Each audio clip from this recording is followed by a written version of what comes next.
Nos acompañan diferentes profesionales que van a compartir con nosotros y nosotras experiencias nacionales e internacionales. Voy a ir presentándoles uno a uno y irán haciendo su exposición. Recuerdo igualmente que antes las preguntas también que se os vayan ocurriendo cuando son las ponencias de las personas que están hablando, pues en ese momento habrá personas para poder coger las cuartillas para después hacer las preguntas después. Comentar también a la mesa fundamentalmente que por cuestión de tiempo seré la que va a cortar los tiempos, disculpadme de antemano. Vale, y sin más, pues comenzamos. Bueno, el primer ponente, Jonas Google, es trabajador social, subdirector de proyectos en Alep, una organización privada de servicios sociales en Berlín. Actualmente trabaja en un piso de menores refugiados no acompañados y Jonas está especializado en el trabajo con adolescentes con experiencias traumáticas.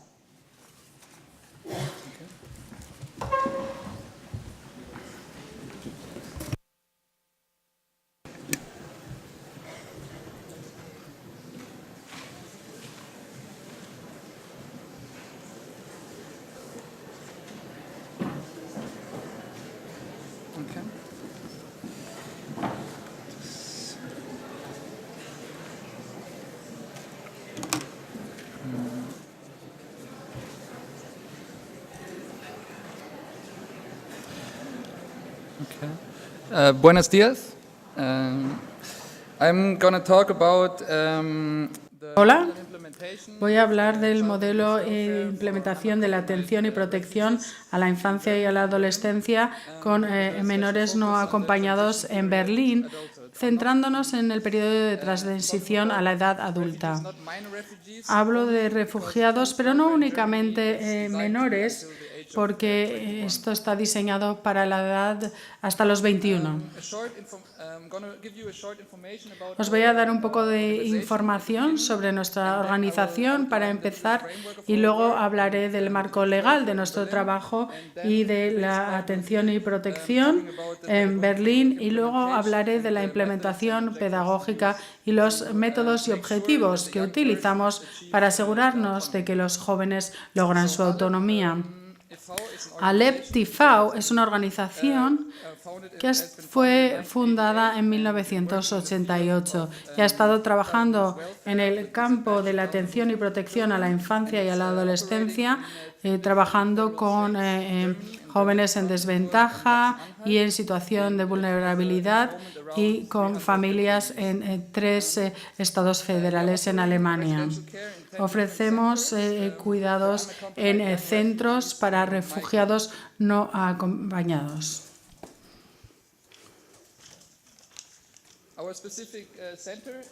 Nuestro centro está en Berlín. Y debo mencionar que no es un campo de refugiados, sino un apartamento normal que ha sido comprado por Alep y lo hemos tenido durante 4 años. En este edificio de apartamentos hay 25 pisos, la mitad de ellos están ocupados por nuestros clientes y la otra mitad por personas que lo alquilan de forma normal. Así que no es una atmósfera de campo de refugiados. Estos apartamentos tienen 1, 2 o 3 habitaciones y estos jóvenes, cada uno tiene su propia habitación individual. Todos ellos actualmente tienen entre 16 y 21 años de edad y no han pasado por el proceso de asilo. Así que lo que nosotros hacemos es trabajar con ellos antes de que tengan un estatus legal. Trabajamos con estos jóvenes en cuidado, 36 adolescentes o 30 de ellos están en estos cuidados residenciales y 6 en no residenciales. Hay 10 trabajadores sociales y muchos de ellos trabajan en teoría sistémica u otros elementos que están específicamente intencionados para trabajar con estos jóvenes. Hablemos ahora del marco legal.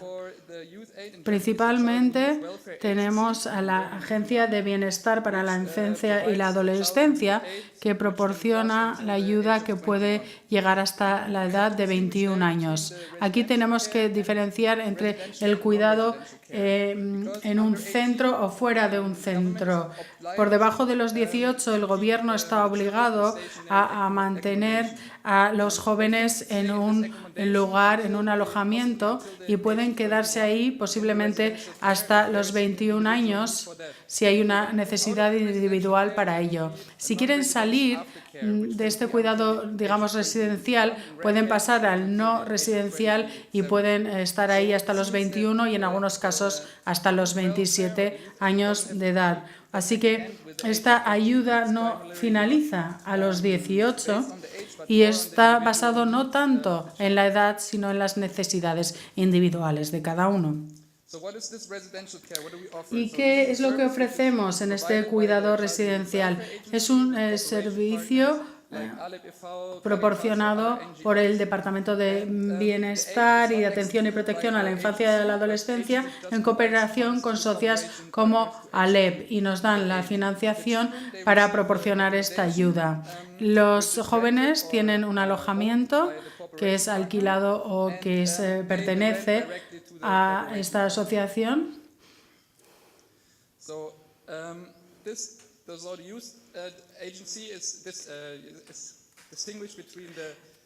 La agencia diferencia entre la parte social y, digamos, la material. Ellos financian el alojamiento y el trabajo social proporcionado por ALEP, FAO, pero también proporcionan un bienestar material. Pero esto no lo recibe directamente el joven, sino de forma indirecta. Los fondos van a ese socio de cooperación y se les da este dinero a los jóvenes mensualmente o semanalmente según lo que se acuerde. Y esto cubre el alquiler, los recursos económicos y los servicios de salud. Actualmente son unos 1.600 euros al mes que cubren estos gastos que he mencionado anteriormente. Esto es lo que también se recibe en una prestación social. Reciben esa misma cantidad. ¿Cuál es la diferencia entre este alojamiento residencial o cuidado residencial y el no residencial? Aquí vemos que estas dos partes están separadas. Tenemos el trabajo social, que es proporcionado por nuestra asociación y puede ser hasta los 21. Pero después de salir de este cuidado residencial, el joven ve que la agencia solo financia ese trabajo social con los mismos agentes que lo hacían anteriormente. Pero lo que es la parte de material, ahora este joven recibe este dinero directamente de otra agencia, la Agencia de Bienestar Social. Además, viven de forma independiente, encuentran su propio piso, por ejemplo, hace sus propias solicitudes a esta nueva agencia, pero siempre con la ayuda de ese trabajador social con el que trabajaban anteriormente.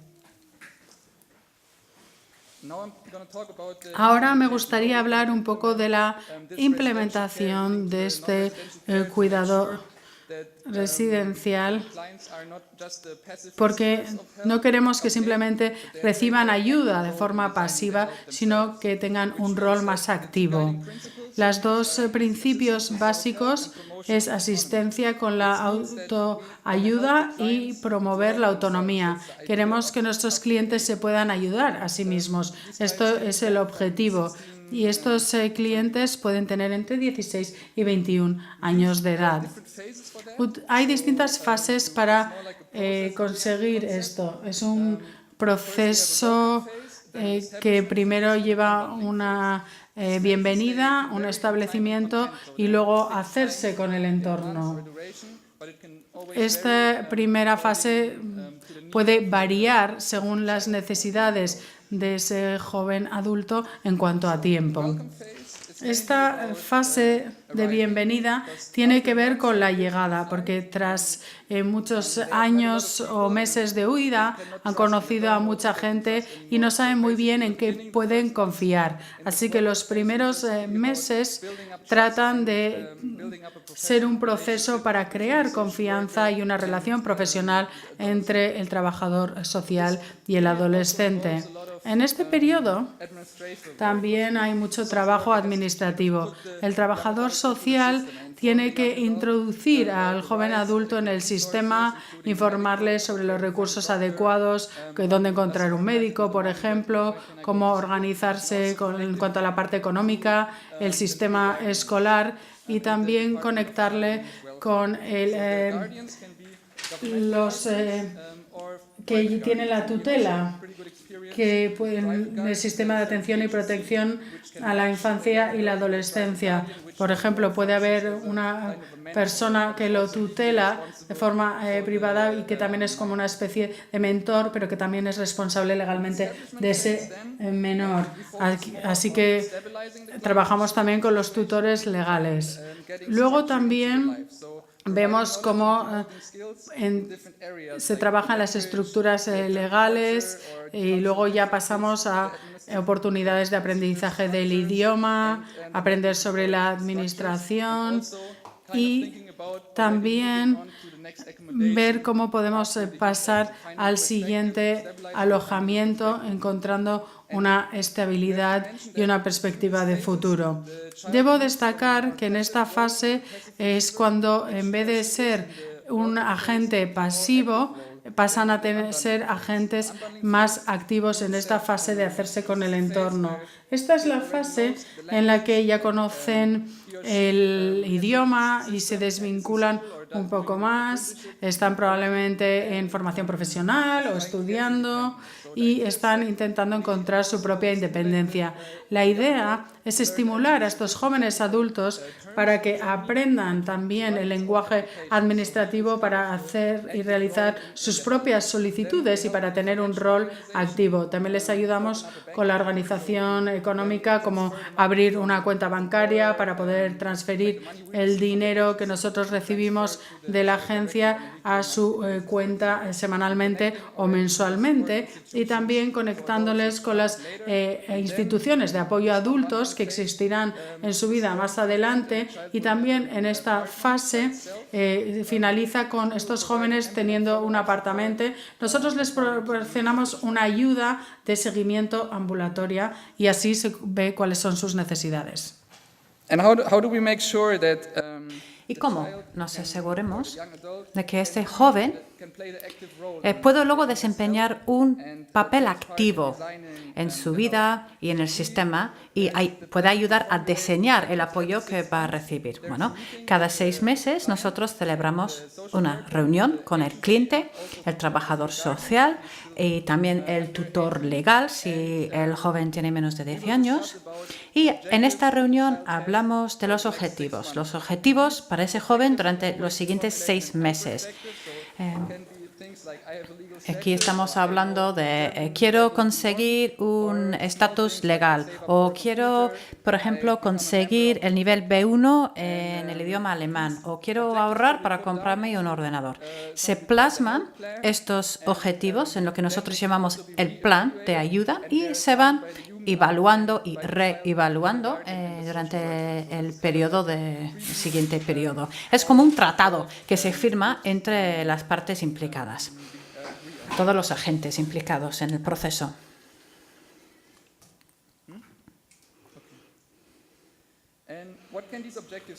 ¿Y cuáles son estos objetivos? Bueno, ¿cómo nuestros clientes consiguen la autonomía? Dicho de otra forma, bueno, en las últimas 2 fases, el objetivo es que estos jóvenes pueden hacer todas las tareas cotidianas, todas las tareas de la vida cotidiana ellos mismos. Es decir, hacer las compras, cocinar, levantarse para ir a la escuela o al trabajo, porque acá nosotros estamos en los días laborables, pero luego el fin de semana están solos. también tienen que organizar sus propias cartas, su correo. Tenemos un buzón y tienen que ir todos los días a ver si han recibido o no una carta. Tienen que leer la carta. Si no entienden la carta, entonces acuden a nosotros. Pero no es simplemente, pues he recibido una carta, léela. No, ellos también tienen que leer sus cartas e intentar ganar en autonomía.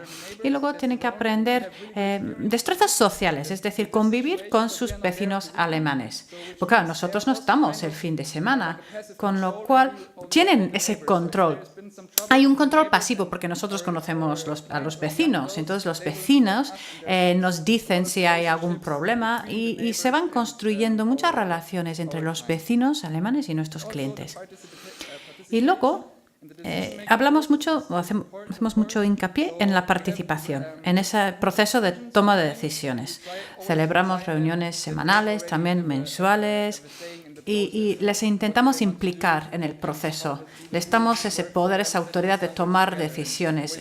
Trabajamos de forma conjunta con ellos, siempre haciendo hincapié, como he dicho antes, en la comunicación y en la participación. Y tienen que entender los horarios que tienen sus trabajadores sociales y tienen que pedir cita previa. Al principio, en la fase de bienvenida, ellos tienen un rol mucho más pasivo, con lo cual nosotros aparecemos para llevar al joven a sus citas con el médico, etcétera. Pero luego, en esta última fase, tienen que aprender a respetar los horarios de los trabajadores. Si hay un apoyo más ambulatorio, por así decirlo, tienen que entender que tampoco pueden aparecer a cualquier hora. Entonces, hay un periodo de transición donde ellos se van... hay una transición hacia la autonomía y tienen que pedir cita previa para estar con nosotros. Y luego, cuando tengan 18 años, les abrimos una cuenta bancaria para que estos jóvenes puedan asumir la responsabilidad por sus propias finanzas.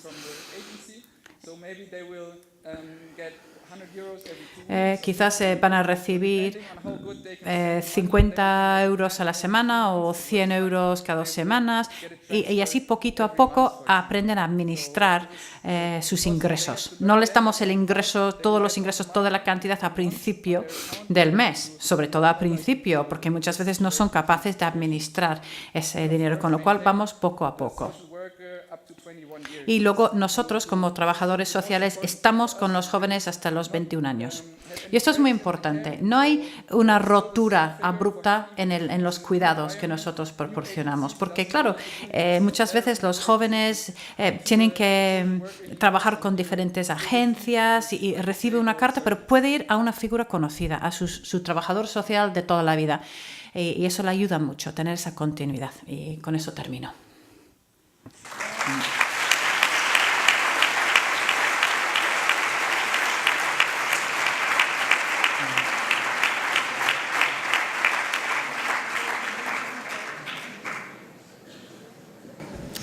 A continuación nos va a hablar de su proyecto, de su programa David Ruiz, que es miembro fundador del Grupo Plataforma Educativa. Desde principio de 2007 ocupa la coordinación técnica de la Fundación Resilis y es vicepresidente de la Junta Directiva de FEDAIA, la Federación de Entidades de Atención para la Infancia y la Adolescencia. Ha colaborado en la redacción y génesis de diversos proyectos, entre ellos el proyecto CASA, el proyecto IPI y el proyecto Marco de Centros Residenciales de Educación Intensiva. Y también es miembro de FICE, como antes ha comentado Miquel, de un grupo de entidades.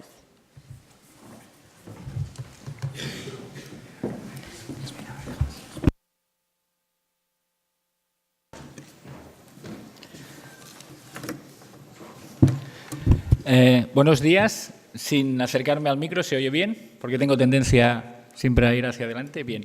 En primer lugar, quería agradecer a los compañeros y las compañeras de Aguinzari que hayan confiado en nosotros para estas jornadas, que hayan pensado que podemos hacer alguna aportación de interés. También quería felicitaros como educador social por el aforo. Es una satisfacción, creo, que los trabajadores de lo social se organicen en unas jornadas y tengan esta concurrencia. Por lo tanto, os felicito. Esta es la fase previa de protocolaria. También quería decirle a Mike Stein que me ha gustado mucho su presentación que ha habido aspectos muy sugerentes y que intentaré algunos de los aspectos que ha subrayado intentarlos incluir en algunas de las cosas que os diré. En ese sentido, siempre que vengo a este tipo de jornadas, cuando veo los testimonios de las personas que atendemos, me emociono, ¿vale? Y Mike Stein ha dicho una cosa que me ha parecido muy interesante, que es, tenemos tendencia en nuestro sector a comparar a los chicos nuestros con la población normal. Y ahí hay una profunda injusticia. Y en ese sentido, yo estudié filosofía y el superhombre de Nietzsche y las supermujeres de Nietzsche son las que llegan al máximo de sus potencialidades. En ese sentido, creo que es importante que hagamos un reconocimiento a estos chicos y chicas. Muy bien, pues ahora ya voy a la presentación. Nosotros somos una entidad que lleva muchas cosas y podríamos hablar de muchas cosas, y entonces hemos intentado hablar de un poquito qué es lo que hacemos nosotros en estas transiciones, ¿no? Y como hacemos varias cosas, pues voy a intentar daros una pincelada de lo que hacemos. Creo que el nivel de detalle a veces es complicado bajarlo todo, y más en 20 minutos. Yo os voy a intentar dar un mapa general de lo que hacemos, cómo lo hacemos y por qué lo hacemos. Y luego sí que me gustaría apuntar algunas cosas que son las que creo que son interesantes para darle vueltas, ¿no? Porque al final estas jornadas están planteadas en términos de interrogante y es muy interesante hacerse buenas preguntas. Y yo creo que es lo mejor que podemos hacer a veces. Luego hay que ser prácticos, pero hacerse buenas preguntas es de lo mejor que podemos hacer en espacios como estos.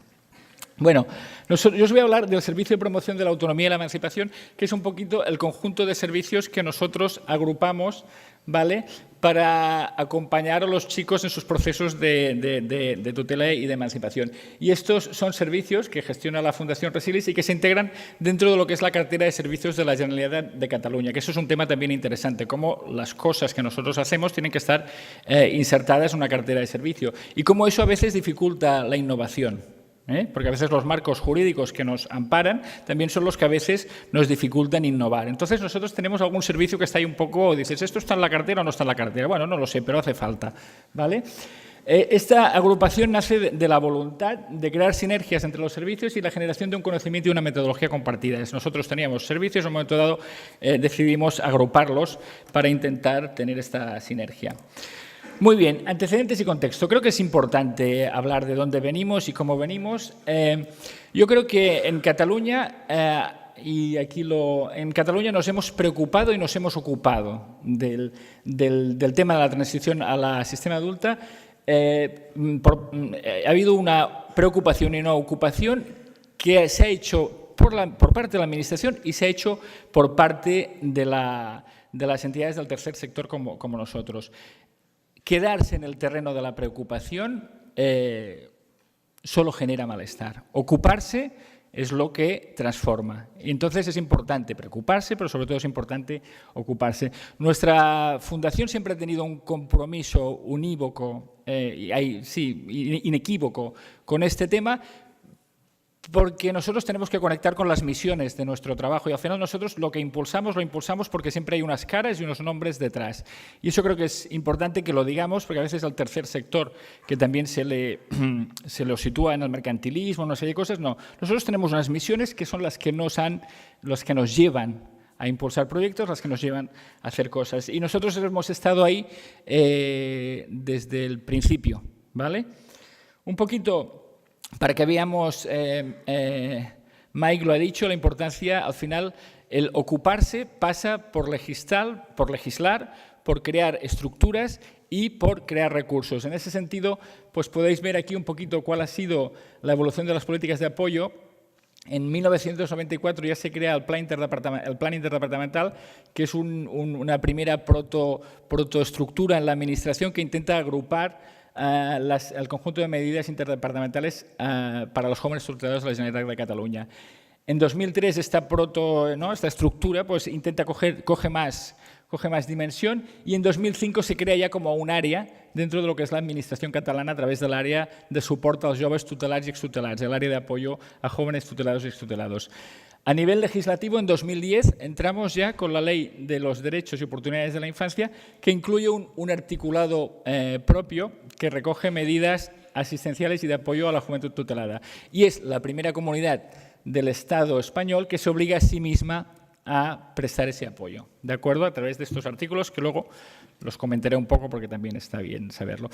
Importante cómo la legislación española, a través de la Ley 26/2015, introduce ese artículo en el que habla de los programas de preparación para la vida independiente y se introduce la obligatoriedad por parte de las entidades públicas de ofrecer programas para la vida independiente en materia de seguimiento socioeducativo, alojamiento, inserción, ayuda psicológica y ayudas económicas.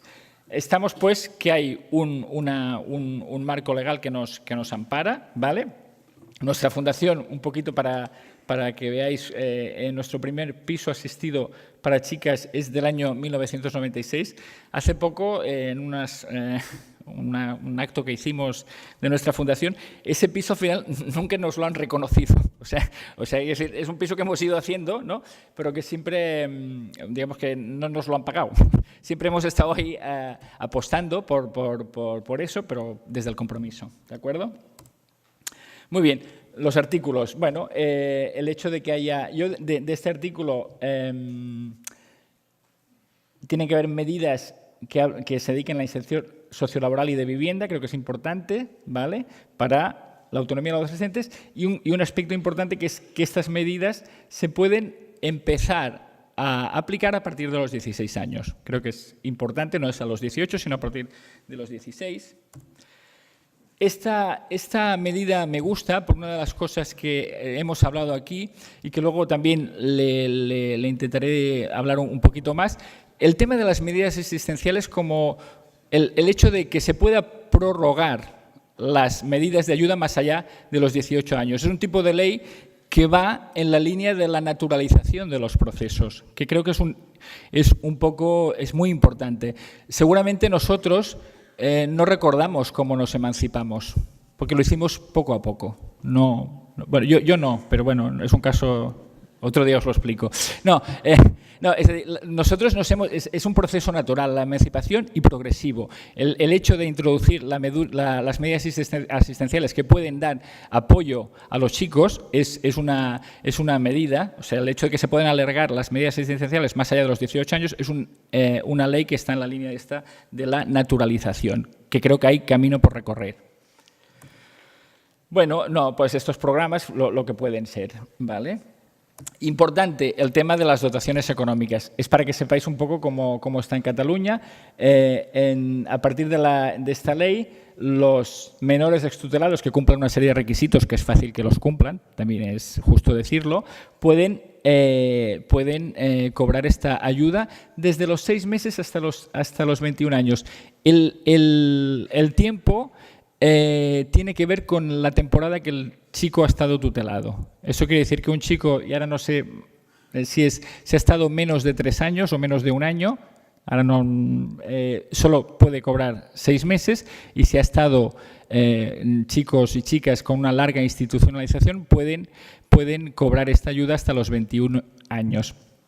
Importante, antes lo hablábamos con la compañera de Portugal, ahora se ha introducido una salvedad, que esto se podría alargar hasta los 23 años, pensando sobre todo en los chicos y chicas que están haciendo estudios superiores, ¿vale?, que desgraciadamente son pocos, y también por eso supongo que se aprueba, porque saben que la medida va a tener poco impacto, pero es interesante que se haya reconocido, y se introduce también el concepto de copago por parte de los jóvenes si realmente pueden acreditar que tienen unos ingresos. Por tanto, hay una parte de responsabilización que no es mala, siempre y cuando esté la cosa así. Bueno, ahora os explico lo que hacemos nosotros, o lo que intentamos hacer, y veré el nivel de detalle en el que podemos entrar o no. Bueno, nosotros gestionamos pisos asistidos para jóvenes de 18 a 21 años desde el año 96, ¿vale? Actualmente gestionamos 4 pisos asistidos y de 16 plazas, ¿de acuerdo? Uno es de chicas y 3 son de chicos. Es una cosa que sabemos hacer, que hace mucho tiempo que hacemos y que la vamos adaptando en función de las necesidades oscilantes de los chicos y, por tanto, el nivel de asistencia y de acompañamiento en los diferentes pisos pues varía un poquito en función de a quién estamos atendiendo. Por ejemplo, durante una temporada tuvimos un piso en Tarragona con chicas con problemas de discapacidad leve, con problemas de salud mental, pues entonces tú pues tienes que acompañarlas desde ahí, desde lo que son, desde las dificultades que tienen y desde el nivel de intensidad que tienen, ¿no? Luego tenemos pisos asistidos para jóvenes de 16 a 18 años, que es interesante, que es este trabajo previo. Eso la Generalitat lo cambió, en un principio dependía de la área de suport al jove y ahora vuelve a depender del más de protección de la Dirección General de Atención a la Infancia.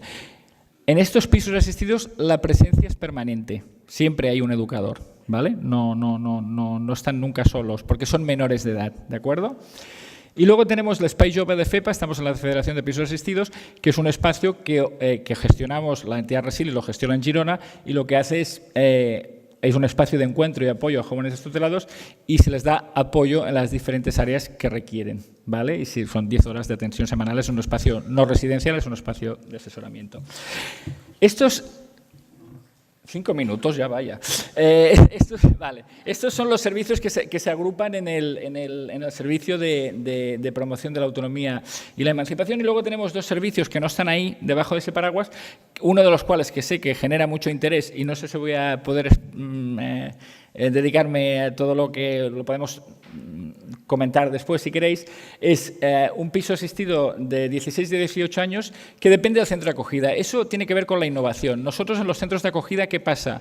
Los chicos llegan muy mayores y a veces no podemos trabajar aspectos de autonomía con ellos porque el tiempo va pasando y van a llegar a los 18 años y van a ir a un piso asistido y en el marco de un centro de acogida hay cosas que no se pueden trabajar porque la institución es muy macro. Entonces creamos esta unidad para poder sacar a los chicos y poder ensayar la autonomía. Y es un servicio que no está bien en la cartera, bueno, es lo que os decía, pero es un servicio que hace falta. Y luego, un servicio que empezamos desde hace 1 año y medio es el servicio de itinerarios de protección individualizados, que lo hicimos con otra entidad, que es un servicio de gran dimensión que atiende a 160 jóvenes en toda Cataluña y que pretende ser una alternativa a la institucionalización clásica. Es un servicio que se abre para atender a chicos que tienen claro un proyecto de emancipación y sobre todo para atender al gran colectivo de jóvenes menores inmigrantes, ¿vale?, que tienen unos estándares de autonomía ya cuando vienen de su país diferentes a los que tienen los chicos de aquí. Entonces, ese servicio se organiza si ahora entro mucho en detalle, se organiza, es un servicio en el que se asume la guardia de los chicos y se les acompaña de forma integral cubriendo sus necesidades básicas y su acompañamiento socioeducativo, pero en el que no hay convivencia. La diferencia es que los pisos de 16 y 18 años, el educador está siempre, aquí no está siempre. Los chicos se les acompaña, se les proporciona alojamiento, se les cubren las necesidades básicas y se acompaña su proceso individual sin convivencia, ¿de acuerdo? Bueno, un poquito el organigrama de la Fundación y el hecho de que nosotros también intentamos, fuera de lo que es residencial el acompañamiento, intentamos dar a través de entidades del grupo atención psicológica, formación e inserción y tenemos una empresa de inserción laboral que también nos echa un cable. ¿Qué tienen en común nuestros servicios? Ese acompañamiento socioeducativo individualizado, ¿vale?, en los ámbitos más relevantes. Garantizar el acceso a la vivienda con diferentes fórmulas, establecimiento de relaciones significativas, escucha activa y promoción del protagonismo del joven. Yo creo que la diferencia con los sistemas de protección a veces es que nosotros escuchamos diferente desde aquí y no suplantamos el protagonismo del joven. Y eso es muy importante, porque a veces los sistemas de protección, sin querer, hay un posit de paternalismo ahí y eso está. Trabajo por competencias, voluntariedad y sinergia con entidades. Bueno, los casos que atendimos el año pasado son estos, 373. Veis en el servicio de IPI, 273 casos en un año y un poquito para que veáis los datos. Nuestros compromisos, lo que os he dicho, compromiso con el apoyo a los procesos de autonomía histórico, iniciativa e innovación con el coste que tiene esto, porque a veces tiene coste, no solo económico, sino de riesgos. Adaptabilidad y flexibilidad orientada a las necesidades de las personas. Intermediación, que tiene que ver con llegar allá donde no llegan a veces las instituciones y las leyes. Los chicos a veces tienen necesidades que todavía no están cubiertas y ahí tenemos que intermediar y tenemos que dar respuesta. Y agilidad en las respuestas. Y si queréis, para mañana apunto las cosas que nos preocupan o que a mí me preocupan. Y me preocupan profundamente, intento ocuparme y estamos en ello. Hay nuevos perfiles y nuevas necesidades de los jóvenes. Los jóvenes migrantes, el tema de salud mental, de discapacidad, a veces, en ocasiones, se atiende en estos servicios a los jóvenes que están más bien preparados. No, esto es como lo de los bancos que le dejan dinero al que lo puede devolver. No, nosotros tenemos que ayudar a los que lo necesiten, independientemente del nivel de necesidad que tengan. Redes sociales y tecnología es una oportunidad que tenemos que explorar ahí. Cultura y ocio, la gran olvidada de la resiliencia, es decir, la importancia que tiene la resiliencia en el proceso de las personas es impresionante. Las personas nos sustentamos a veces por aspectos que tienen que ver con el placer. Y la cultura y el ocio y el placer los abandonamos muy a menudo porque tenemos que cubrir las necesidades y la urgencia. Es una asignatura pendiente importantísima para mí. Tenemos que dar la vuelta al calcetín en este tema. Redes personales de apoyo. Los chicos y chicas tienen que construir sus redes personales de apoyo. Tenemos que saber leer el contexto social, eso es muy importante. Hace unos años, en una jornada similar a esta, expliqué una cosa. Nosotros, eran los 15 años del área de soporte al jove, y expliqué el cuento de los 3 cerditos. Nosotros durante mucho tiempo hemos acompañado a los chicos y les hemos hecho hacer casas de paja, en vez de hacerles casas de madera y casas de obra. ¿Por qué? Como ha dicho Mike Stein, la formación es esencial. El ascensor social es la educación. Aquí tenemos que poner el foco. Los chicos que se olvidan de ser extutelados, que lo dejan atrás, son los chicos que se han formado. Y eso tiene que ver con saber leer el contexto social. Y el contexto social pide gente formada. Lógica del housing first. Es importante. La lógica del housing first para mí tiene que ver una cosa que tiene que ver con la perspectiva de derechos. Las personas, tiene que ver con la política de los de sin techo. A veces los sin techo en determinadas intervenciones es cuando ellos han conseguido una serie de cosas se les da el piso. No, ellos tienen que tener cobijo y se ha demostrado que las personas cuando primero le damos cobertura a sus derechos, responden mucho mejor que cuando tienen que ir cumpliendo una serie de salto de valla, ¿vale? Naturalización de los procesos y la mentoría como oportunidad. Siento... Venga.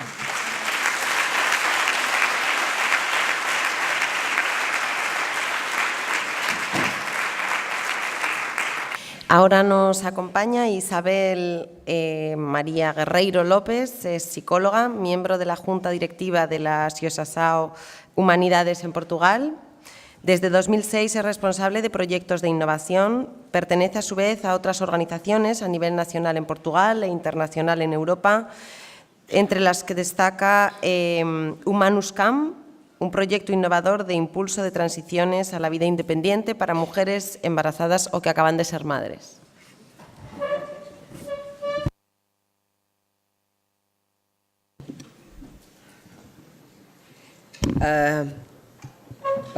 Para empezar, debo agradecer a todos, a la organización de haberme invitado, pero acaba aquí mi castellano. Lo entiendo muy bien porque es muy sencillo y parecido con el portugués, pero será mejor que no diga muchas, que no haga muchas bromas. Well. So, starting with where I come from. Bueno, ¿de dónde provengo? Yo provengo de Lisboa, en Portugal. Somos vecinos.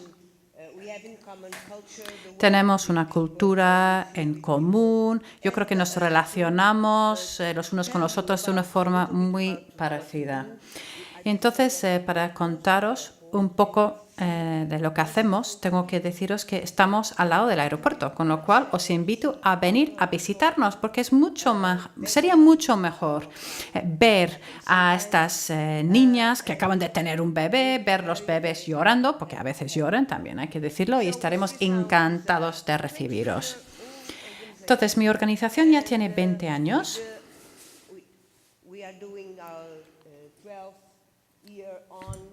Y desde hace 12 años hemos estado trabajando con mujeres jóvenes embarazadas y jóvenes madres. Hace 12 años en Portugal fue un problema realmente importante, sobre todo en Lisboa y también en la zona de Oporto. El embarazo temprano no es un problema, pero bueno, siempre y cuando tengas los recursos necesarios para que la madre pueda seguir con su vida, una vida normal, ir a la escuela, tener amigos, amigas, salir por la noche porque tienes a alguien para echarte un cable con el bebé y que tengas los recursos suficientes para comprar pañales, comida, bueno, toda la parafernalia que necesita un bebé.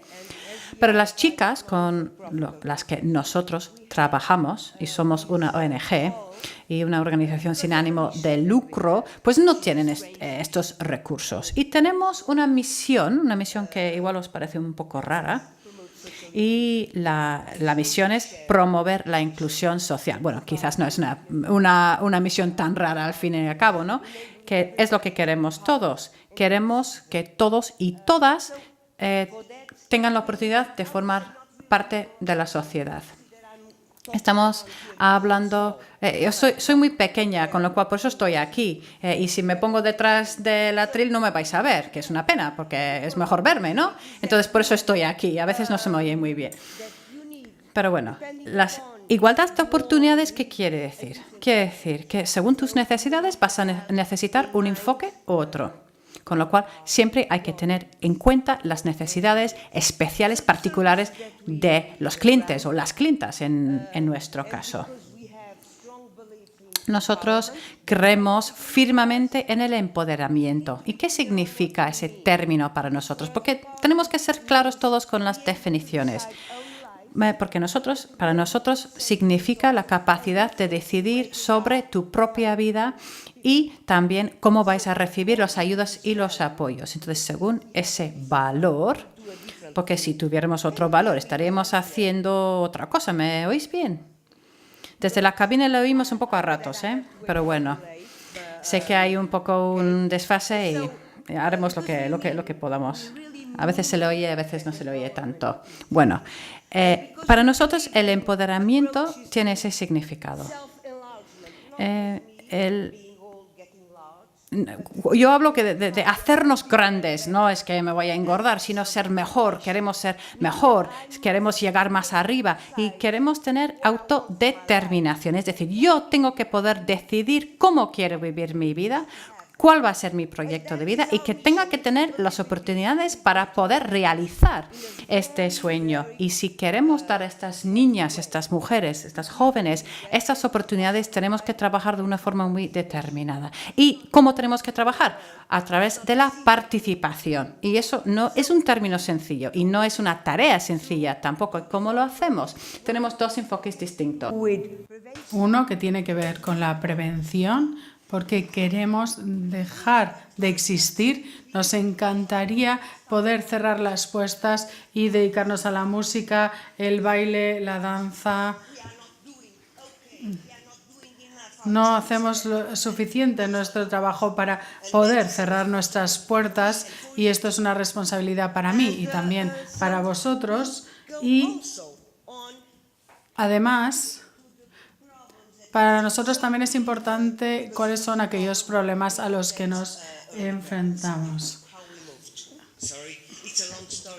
Lo siento, es una historia muy larga de 12 años, así que no puedo entrar en detalle, pero bueno, empecemos con la historia. Esto es lo que llamamos un centro de apoyo para la mujer. Lo siento, me muevo mucho, pero si no me oyen, por favor, levanten la mano y díganmelo. Y yo se lo diré por el micrófono desde la cabina de interpretación, porque cuando se aleja el micrófono no le oímos.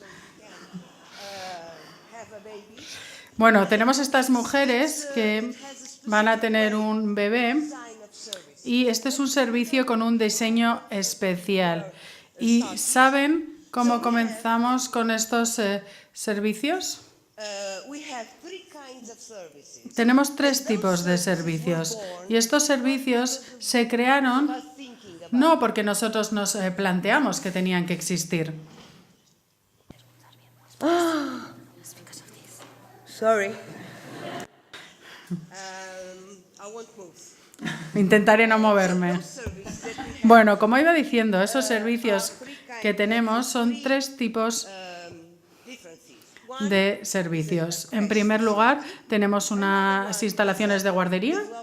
Luego tenemos un servicio de desarrollo, que sería como un centro de formación. Y luego tenemos una residencia.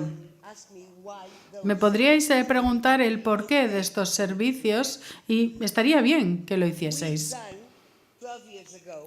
Hace 12 años hicimos una investigación y un cuestionario a estas jóvenes adolescentes embarazadas y les preguntábamos qué era aquello que necesitaban y cuáles eran los problemas a los que se enfrentaban. Y basándonos en estos problemas y en los servicios que ellas entendían que necesitaban, desarrollamos estos servicios.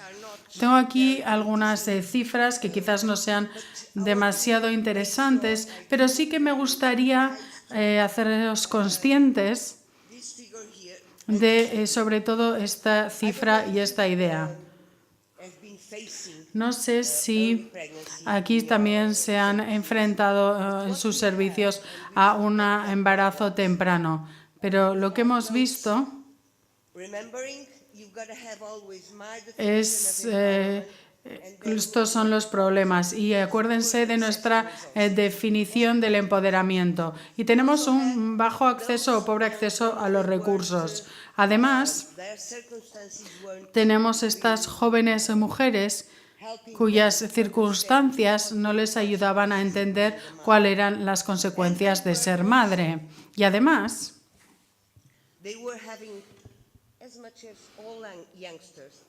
como todos los jóvenes, tenían problemas de gestión del tiempo, estaban dejando de ir a clase, abandonando sus estudios y tenían problemas emocionales. Todas estas jóvenes a las que hemos dado apoyo en la residencia provienen de entornos familiares muy problemáticos. Y normalmente salen de estos entornos debido a maltrato, violencia, abuso y desamparo. Así que tenemos a niñas que han sido abusadas, las que han abusado sus propios padres, por ejemplo. Así que ellas encajan en la descripción que Mike ha hecho esta mañana sobre aquellos supervivientes que siguen adelante con una gran carga y sin comprender a dónde tienen que ir, pero que siguen aún así avanzando. Y una vez más, viendo sus problemas, no tenían suficiente apoyo, ni siquiera por su red personal. Y se enfrentaban a esos problemas y, como he dicho, tenían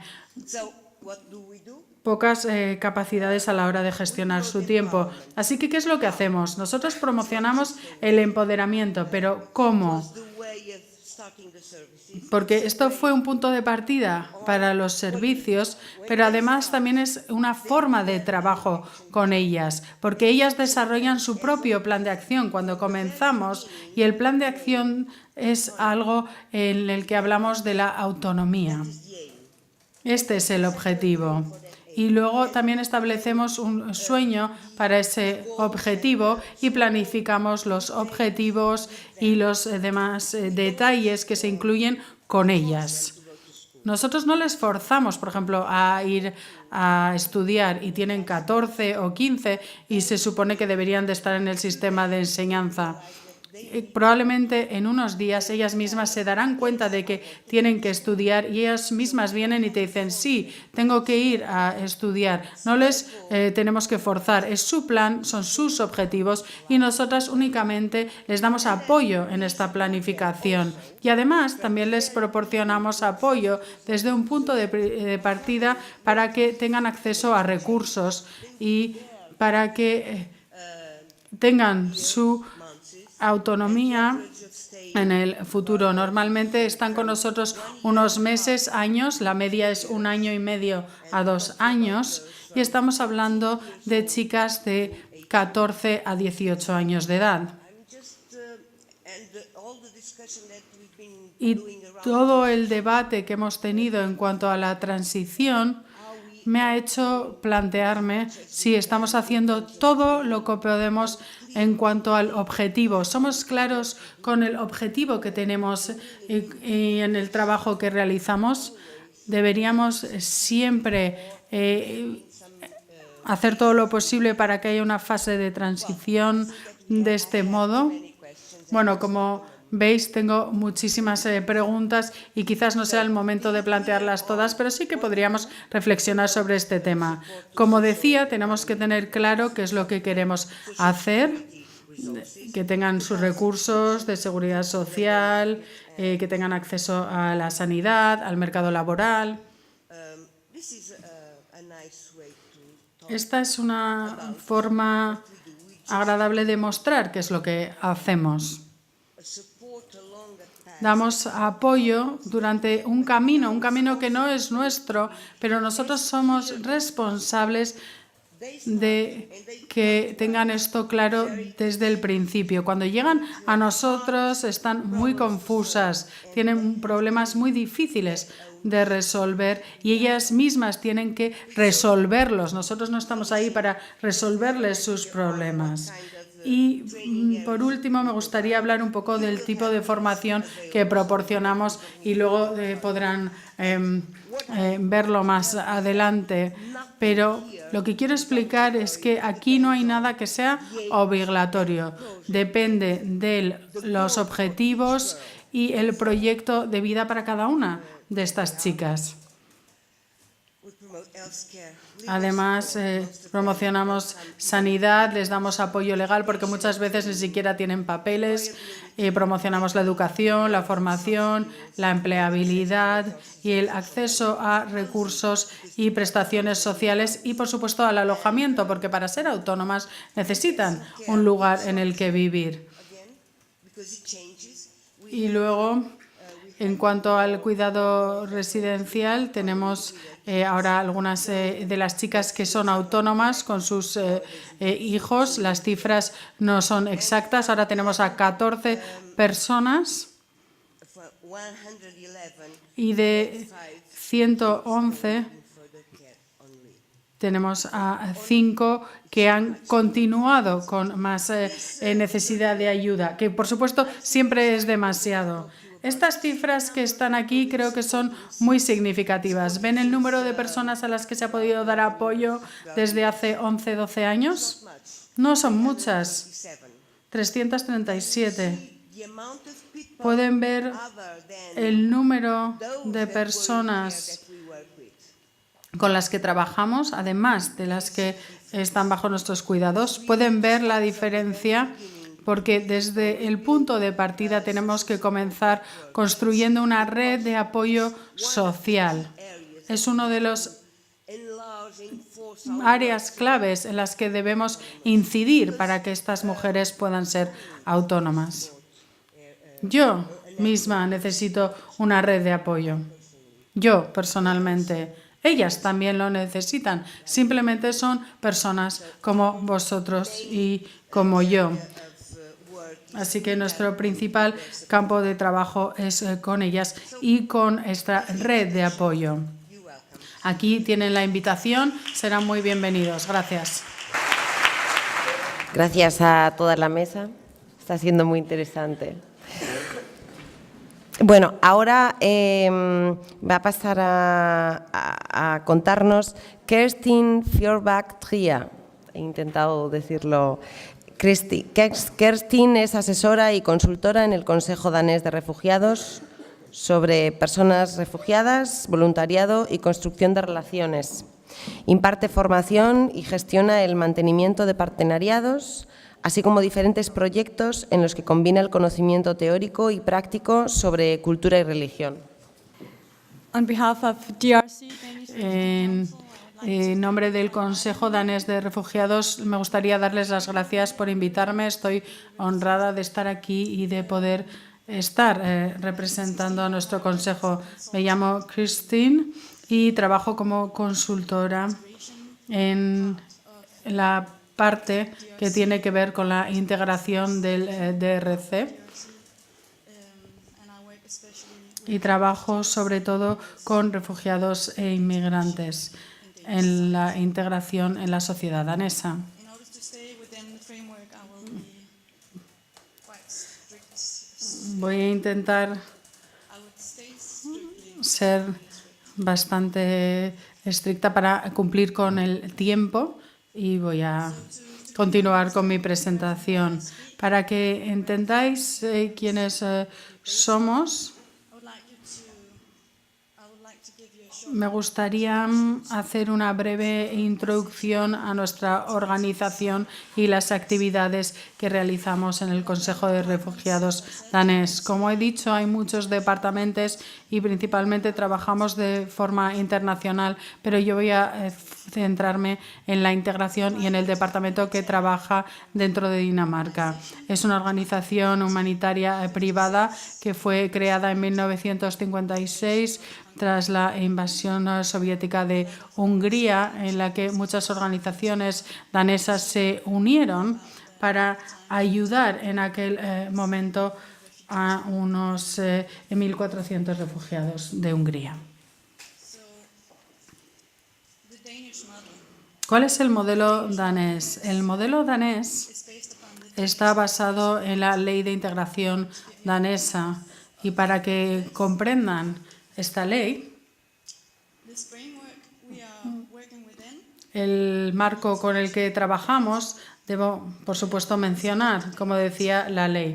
La ley fue adoptada en el año 1998 y dice que el propósito de la Ley de Integración danesa es que todos los que llegan nuevos deben contribuir de forma activa a la sociedad danesa. Así que, como vemos, se centra mucho en lo que es el mercado laboral. Y volveré a este tema más adelante. Since the law was adopted, Desde que se adoptó esta ley, todos los refugiados y migrantes tienen que asistir a un programa de integración. there's a lot of course, hints on this program. Por supuesto, hay muchas cosas específicas en cuanto a este programa, pero sobre todo tiene clases de idioma. Tienes que ir a un centro de idiomas para aprender danés.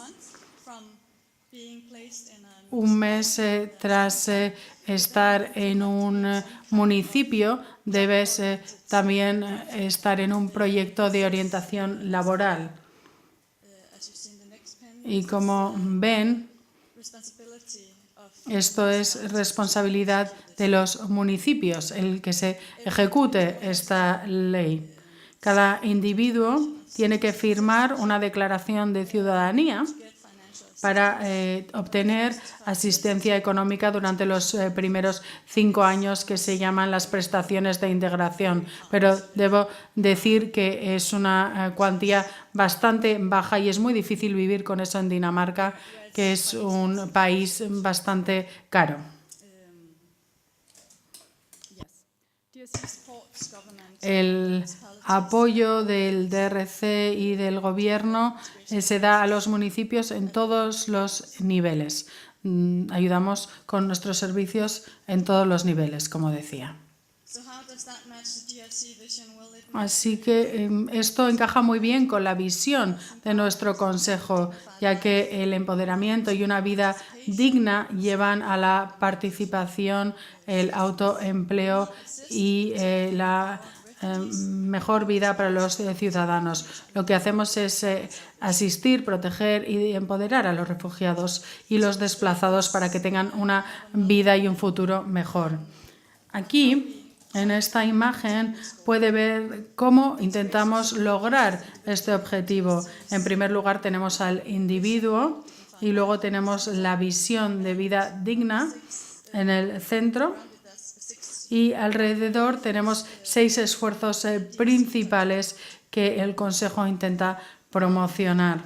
Y entraré en mayor detalle sobre esto más adelante. Para aquellos que pueden leer el inglés, que se explica de forma muy clara. But of course, working with this holistic Pero, por supuesto, trabajar con este enfoque holístico no hace que simplemente haya integración. glad and Estoy muy contenta y satisfecha de escuchar que todos los aquí presentes han hablado del empoderamiento. Es algo sustancial para el proceso de integración desde el principio, cuando los refugiados llegan a los campos y hasta que son autosuficientes.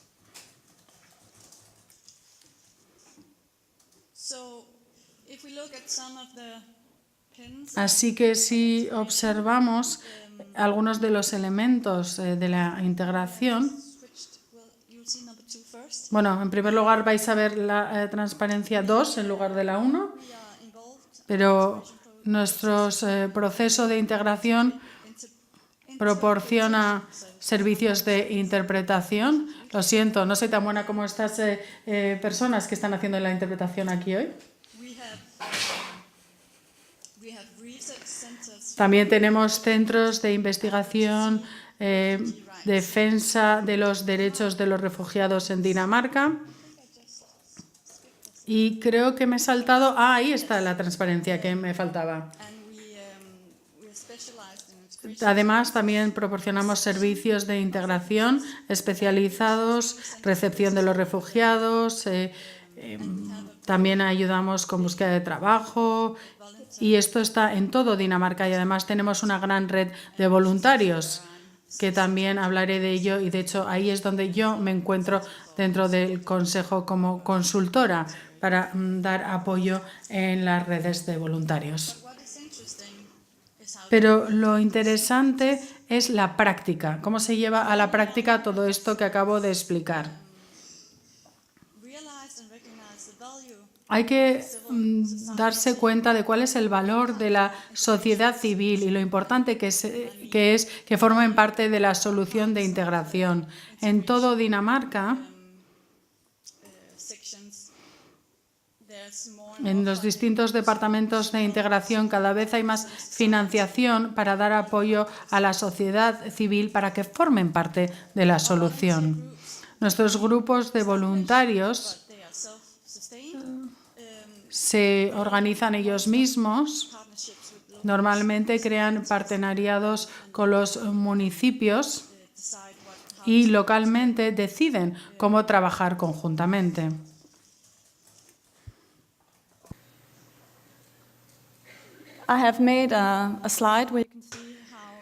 Aquí hay una transparencia que explica cómo cada solución profesional también tiene un suplemento del voluntariado, porque también es muy importante nuestra tarea de protección del voluntariado.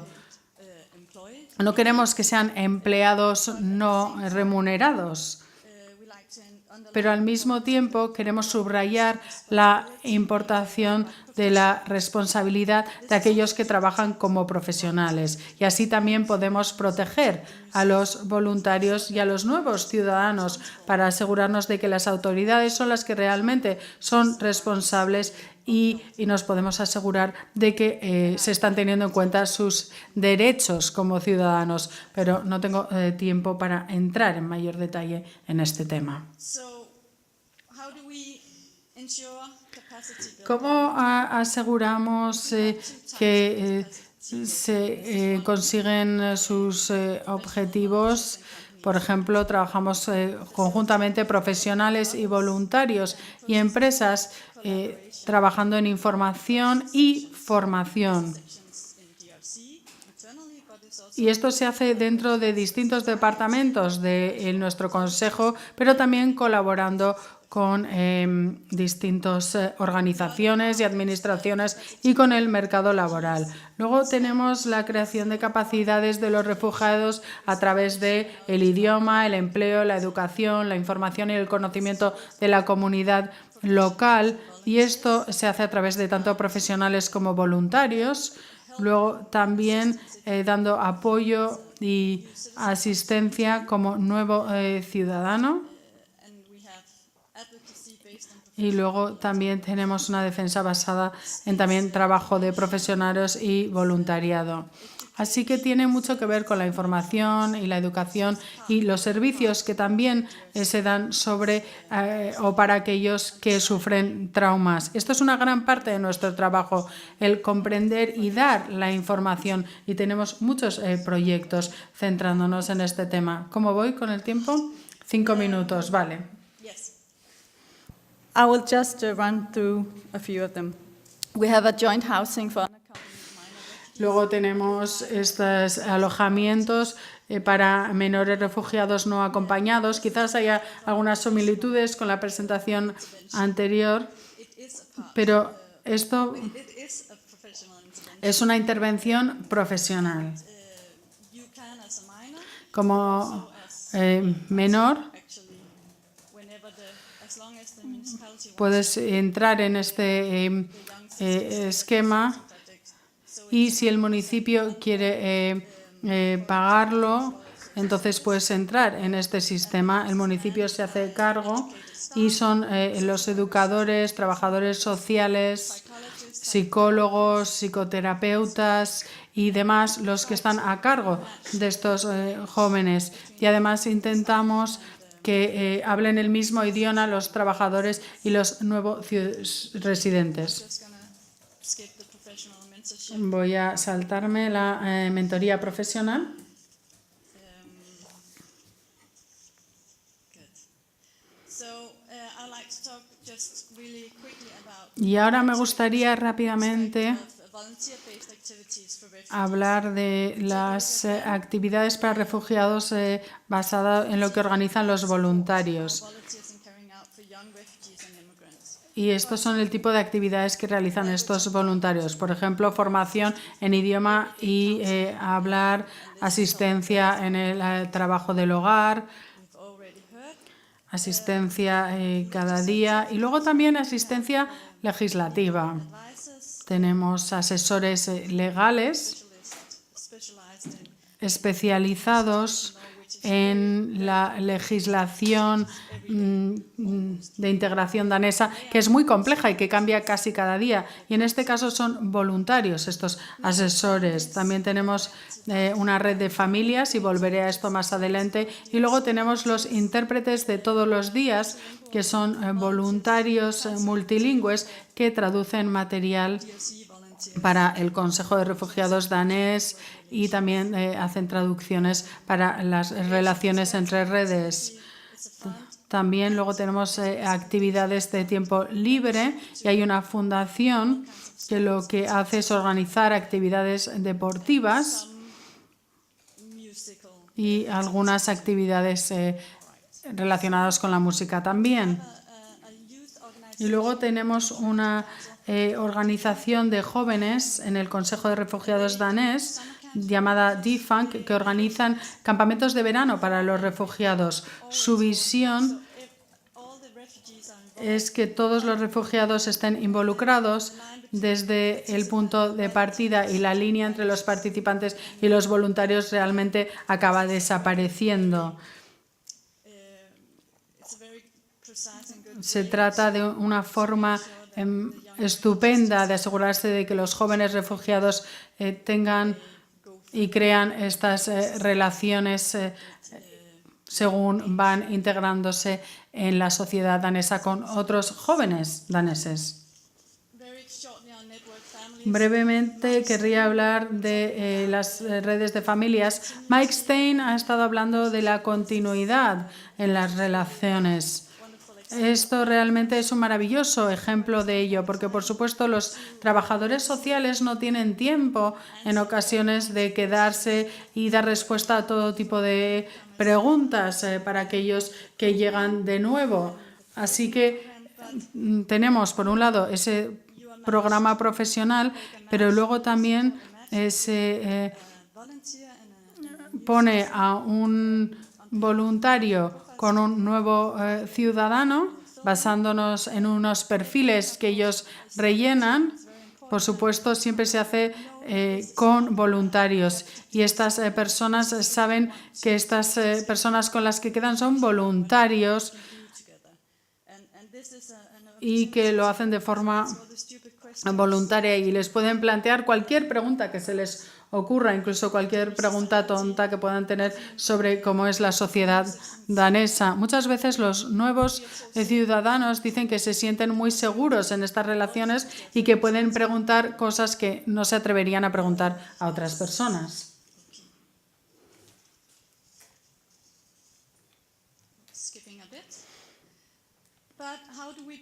Así que, ¿cómo preparamos a los voluntarios para las tareas específicas? Hemos desarrollado y ofrecemos información sobre la ética del voluntariado y las condiciones de los refugiados. Lo hacemos a través de cursos, talleres, material y también conversaciones uno a uno con supervisión o entre iguales y conversaciones entre los profesionales y los voluntarios. Y creo que más o menos esto es todo lo que quería explicar. Muchísimas gracias.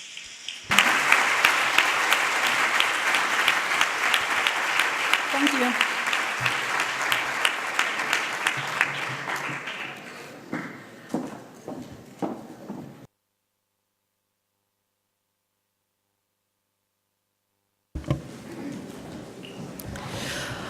Bueno, antes de continuar, recordar que podéis hacer preguntas, hay personas a los lados para poder recogerlas y luego hacerlas todas al final.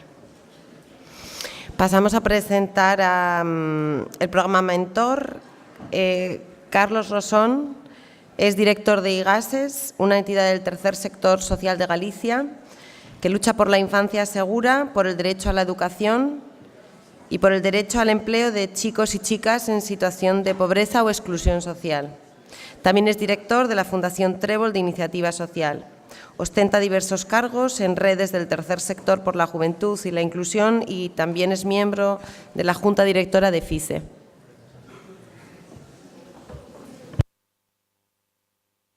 Gracias. Egunon, buenos días. Yo también tengo poco tiempo para contar todo lo que quiero, pero es obligadísimo dar las gracias a Argintzari, a los compañeros de Argintzari por invitarnos a participar, por considerar que tenemos algo interesante que contar, a ver si es cierto, y sobre todo por darnos la oportunidad de encontrar con los compañeros de FICE, con viejísimos amigos como los portugueses de la Asociación Humanidades y con nuevos amigos. Me vais a permitir que dedique 3 o 4 minutos a explicar cómo abordamos nosotros la intervención con respecto a los jóvenes en riesgo de exclusión, porque después me va a resultar muy práctico a la hora del abordaje de cómo hacemos los procesos de transición a la vida independiente. Somos una organización que consideramos que somos muy misional. Nuestra misión está puesta ahí, ningún joven sin futuro, que ningún joven vea coartado su futuro por falta de igualdad de oportunidades y, por tanto, la igualdad de oportunidades es un elemento clave en nuestro discurso. Y, en foros como este, afortunadamente, no hay que dedicar demasiado tiempo a explicar cómo la infancia frágil, lo que nosotros denominamos infancia frágil, que es efectivamente los problemas familiares, el ámbito de la familia, cómo influye en la exclusión social posterior del joven. 1 de cada 4 niños y niñas en Galicia está en una situación de exclusión social, su familia está en una situación de exclusión social. Tampoco hay que dedicar demasiado tiempo a explicar cómo esa situación familiar está influyendo en el ámbito educativo, en el fracaso escolar de los jóvenes y a lo largo de la intervención del tiempo que tengo incidiré mucho en este ámbito. Si cogemos el sector socioeconómico más bajo de nuestra sociedad, 2 de cada 3 jóvenes tienen abandono educativo temprano, un 70%.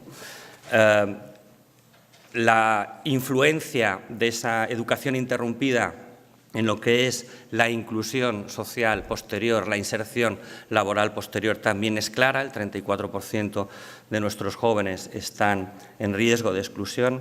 Y, finalmente, la ausencia de recursos especializados para trabajar estas y otras problemáticas y sobre todo de recursos preventivos para afrontar esa exclusión social posterior. Decía Stiglitz, el premio Nobel de Economía hace poquito, en su libro El precio de la desigualdad, que el 90% de la población que es pobre va a continuar siendo pobre independientemente del esfuerzo que quiera realizar para salir de esa situación, y que el 90% de la población rica va a continuar siendo rica aunque no haya hecho ningún mérito. Y abordar los procesos de transición a la vida independiente sin tener en cuenta ese contexto tan dramático, ¿no? A pesar de que yo me pueda esforzar, efectivamente voy a continuar en una determinada situación, es muy relevante, ¿no?, a la hora de enfrentar el trabajo con los jóvenes. ¿Cómo pretendemos nosotros responder a esta realidad? Lo voy a contar muy rápidamente porque, insisto, luego me va a servir para contar cómo hacemos los procesos de transición. Desde luego, trabajando con la familia, el programa de competencias familiares. Ahí es muy relevante el programa de competencias familiares que tenemos con la Universidad de Baleares. A pesar de estar tan lejos en la distancia, estamos muy cerca del grupo GIFES, de Carmen Orte y el profesor Lluís Ballester, que es un programa basado en la evidencia, lo que nos permite evaluar muy bien el impacto que logramos en el trabajo con las familias. En el ámbito educativo creemos que la escuela es un centro neurálgico y clave para el trabajo de inclusión social. Es un entorno privilegiado para poder trabajar con el joven, con su familia, con los profesores, con el entorno que rodea la problemática del joven. Obviamente, trabajando todo el aspecto relativo a la inserción laboral, que es clave para una independencia posterior, y desde luego lo que tenemos muy claro es que todo este trabajo no podemos hacerlo solos.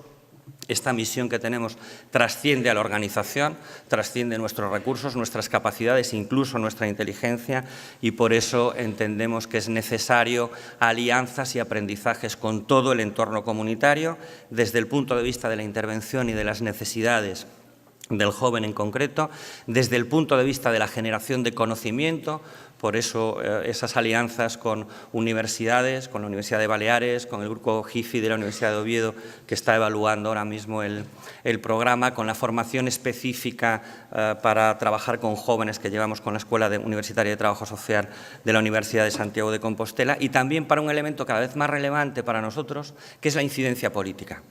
Una de las dificultades fundamentales que tenemos en el trabajo con los jóvenes es que no forman parte de la agenda política, o están muy constreñidos a los departamentos de servicios sociales o de familia, dependiendo de quién tenga la competencia. Y por lo tanto, tenemos que hacer un esfuerzo para poner la problemática y las necesidades de estos jóvenes en la agenda política de nuestras administraciones competentes. Iba a poneros un vídeo en donde se explicaba todos los miedos, los retos a los que se enfrenta un chaval tutelado, en este caso es tutelado de Galicia, pero os puedo asegurar que son exactamente los mismos que hemos estado viendo en el vídeo que han puesto los compañeros de Argintzari, y así ahorro tiempo, pero está formulado en los mismos términos. Nosotros ejecutamos desde el año 2005 el programa de transición a la vida independiente en Galicia. Este programa nació en el año 1998, es el programa decano de transición a la vida independiente, que es el programa Mentor, que está financiado en un 80% por la Unión Europea. Permite una protección desde los 16 hasta los 21 años, en algunos casos hasta los 25, casos en los que el joven llega a la universidad. Como podéis suponer, no son demasiados esos casos, pero nos permite una protección que va más allá de los 18. Teniendo en cuenta cuál es la regulación que existe en otras comunidades autónomas, es una suerte, pero si tenéis en cuenta que la edad media de emancipación en España son los 29, pues ahí seguimos teniendo un desfase. Nosotros lo ejecutamos desde el año 2005 y hemos ido evolucionando a lo largo de estos años desde una perspectiva de servicios, desde una perspectiva de cartera de servicios, a un enfoque de derechos, a la formulación de que estos jóvenes tienen derecho a la igualdad de oportunidades en relación a los otros jóvenes. Es un reto muy ambicioso, teniendo en cuenta de dónde venimos y las dificultades que rodean los entornos de estos jóvenes, pero es el enfoque ahora mismo que tenemos, el de la igualdad de oportunidades de estos jóvenes respecto al resto de la población joven. ¿Cómo se articula este programa? Pues a través de mentores profesionales, mentores técnicos que trabajan desde el punto de vista socioeducativo toda la parte de formación y toda la parte de inserción laboral de inserción laboral de estos jóvenes. Uno de los retos es la formulación desde el punto de vista vocacional de cuál es mi futuro, cómo quiero construir mi futuro, además en un entorno laboral precario y en un entorno laboral con contratos temporales.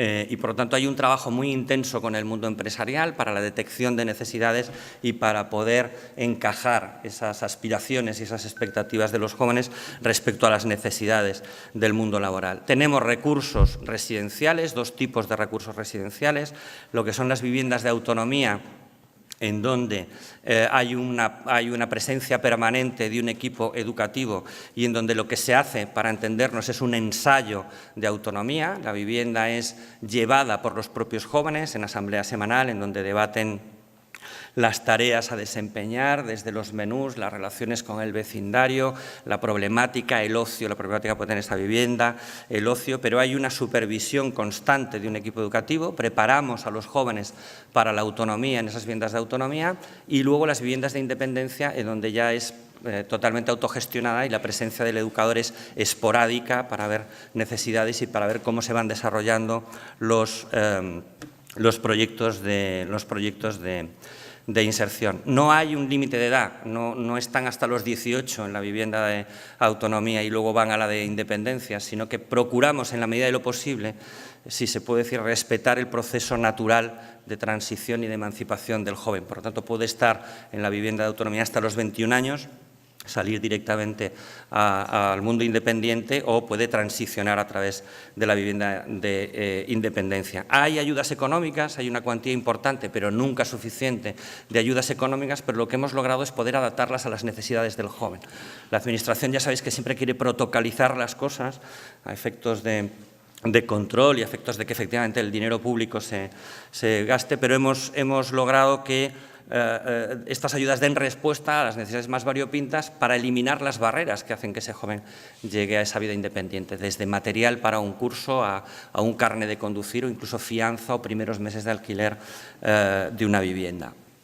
Y, por último, prestamos mucha atención a la construcción de la red social de apoyo. Oía el otro día que la manera más fácil de obtener un trabajo que tienen los jóvenes ahora mismo es a través de su red social de apoyo. Como podéis comprender, la red social de apoyo de estos chavales es muy frágil y, por lo tanto, hemos apostado muy fuerte con las relaciones de mentoría, de manera que se crean mentores no profesionales, adultos que se convierten en referentes de estos jóvenes cuando el proceso de transición a la vida adulta nosotros ya hayamos desaparecido, y luego todo el ámbito en donde, yo creo que lo mencionó Martín en su intervención, todo ese ámbito en donde el joven pueda ser el mismo y no en función de joven tutelado. La posibilidad de que estos jóvenes realicen un voluntariado, que construya red social de apoyo, la posibilidad de que participen en actividades de ocio, deporte.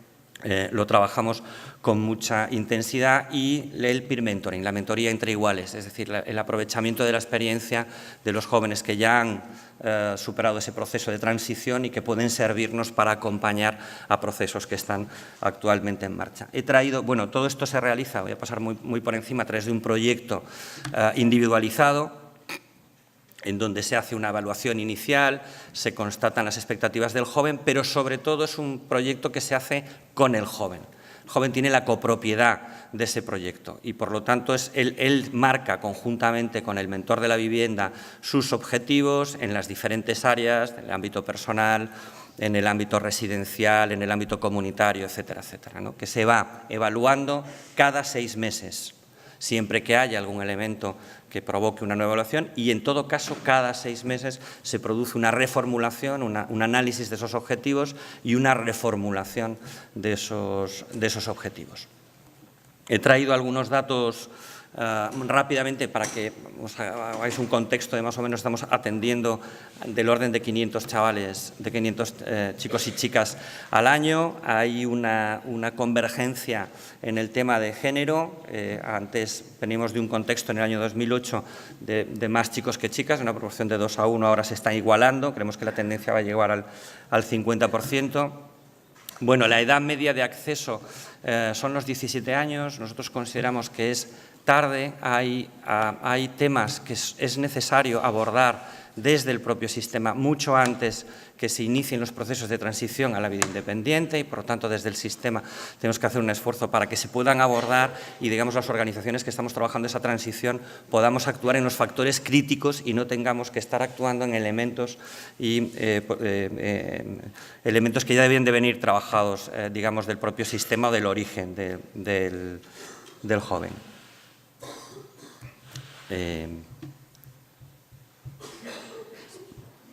Muy bien.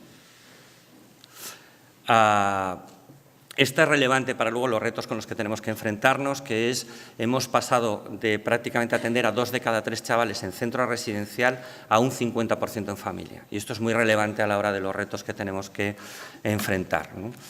Bueno, la permanencia en lo que es el programa, que no es residencial, o no es la parte residencial, es aproximadamente de 1 año y medio. La permanencia en los recursos, que son específicos para trabajar autonomía y, por lo tanto, tienen un inicio y un final, es del orden de 7 meses. Voy a ir muy rápido porque me quedan 2 minutos. Simplemente haceros referencia a esto porque es fundamental después para lo que voy a decir. Si os fijáis en Cine 3, que es el equivalente a la ESO, más de un 81% de los jóvenes que llegan al programa con 16 años no tiene la ESO, ¿vale? Y para resumir, esto es maltrato institucional, porque no se puede asumir la protección de un joven y luego a los 16 años que no tenga ni la enseñanza básica obligatoria. Hablábamos estos días de trabajo con los compañeros de Argintzari de lo importante que es la evaluación de impacto. Nosotros tenemos que acudir a indicadores que nos digan si de alguna manera estamos yendo bien o no. Esto es el seguimiento que hacemos después de terminar el programa. Solo un 2% está con renta mínima, está percibiendo rentas de integración, lo que nos dice que en principio están manteniendo una vida independiente. Voy a pasar esto rápido. Vale, y entonces para terminar, los 3 grandes retos. Hay muchos más, desde luego, hay muchos más, pero como organización nos hemos planteado estos de aquí a un tiempo del abordaje. Uno es el fracaso escolar. Como os decía, es imposible formular, o es muy complicado formular una estrategia de transición a la vida independiente en igualdad de oportunidades, cuando el 80% no tiene la ESO. Por lo tanto, en lo que estamos ya afortunadamente es sentados con nuestra Administración para plantear un abordaje de este tema que nos permita después, cuando hay que enfocar los procesos de transición a la vida independiente, en mejores condiciones. El segundo reto es el tema de la vivienda, que creo que lo mencionaba David, el tema de Housing First.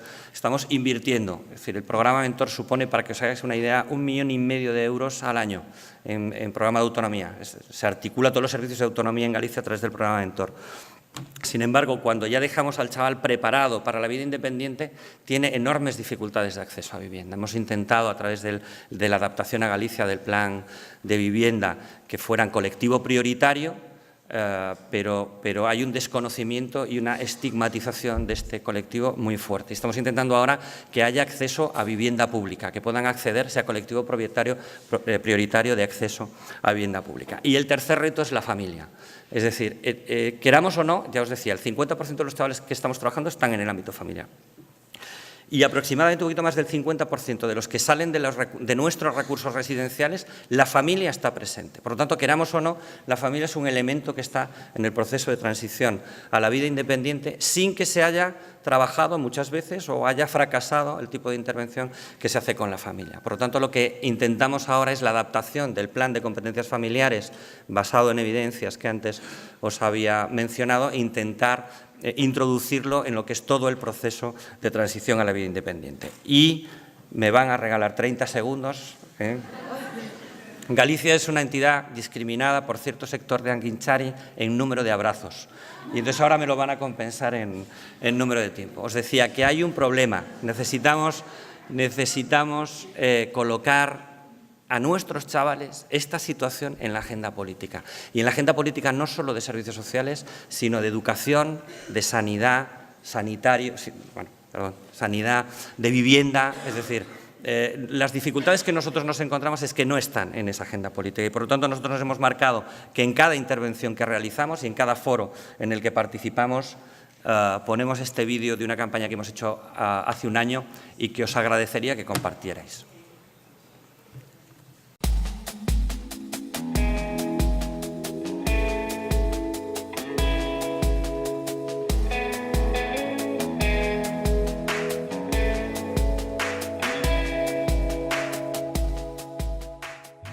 Chámome África.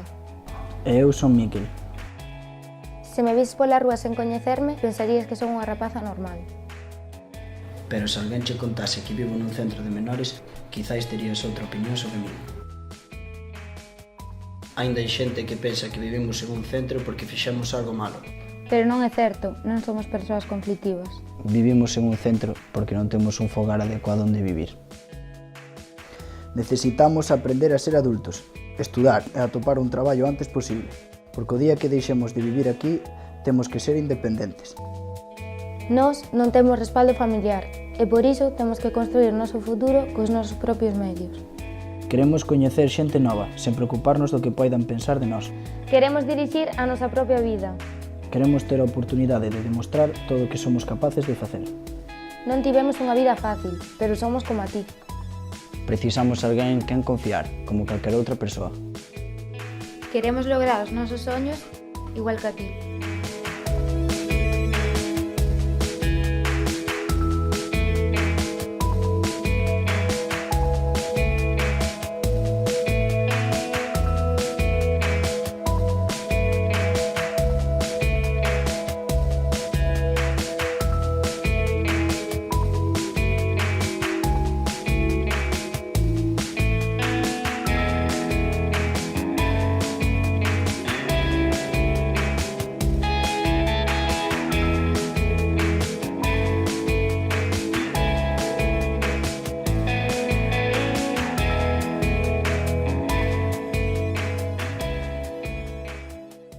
La podéis encontrar en YouTube y la podéis encontrar en nuestra web y en el Facebook de IGASES. Muchísimas gracias.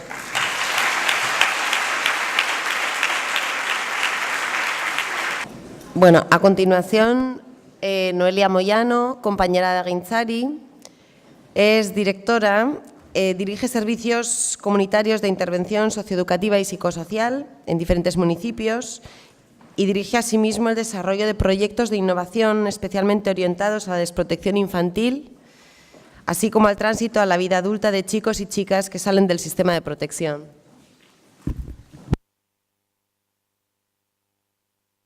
No, ahora.